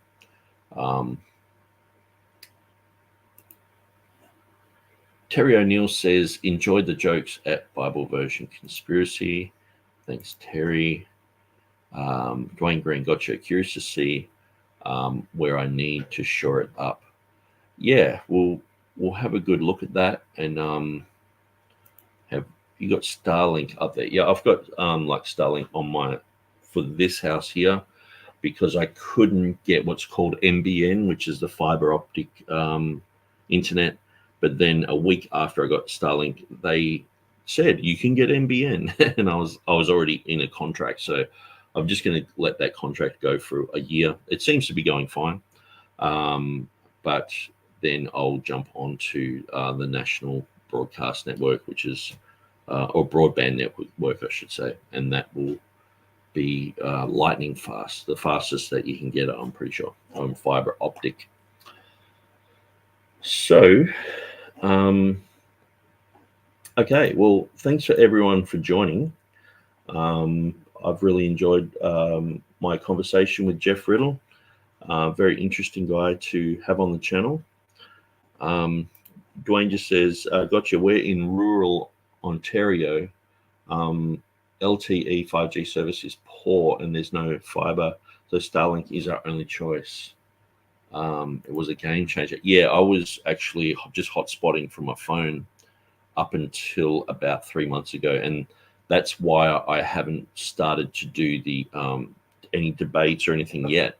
And this is sort of like a bit of a test run, because having people on a program where it's going to cut in and out, it's very poor. And some of the early debates that I did on Josh Gibbs's platform, I was cutting in and out. And it was quite funny. Jeff Riddle said with Josh Gibbs, he didn't have really like a format when he got sort of railroaded by Peter Gurry and James Snap Jr. And I sort of found the same thing. I was invited on there with Stephen Avery to talk about Codex Sinaiticus. And James Snap Jr. was in the chat, and then he got invited to have a video link. And the rest of the video was him and Stephen Avery just sort of yelling at each other. And I'm just in the background for about an hour going. And I really felt that it just got railroaded, where we had I'd spent 2 weeks sort of preparing what to say and talking about different things and coming from a different perspective than Stephen Avery had, and yeah, it just sort of it wasn't really moderated. So after that, I was like, I didn't really enjoy that much, just being a bobbing head in the background, not saying anything. But that's fine. And then they the next week or next month or whatever, they had a formal debate on that, which was interesting. But it's sort of like I was just sort of like discarded and forgotten, and I'm just there like, I'm still here. I'm human too, History document says, thanks, Brother Nick. God bless. Terry says, that was epic. Thanks a million, Nick. Good night, all. Okay, so God bless you guys. I'm going to bail, and we'll see you next time.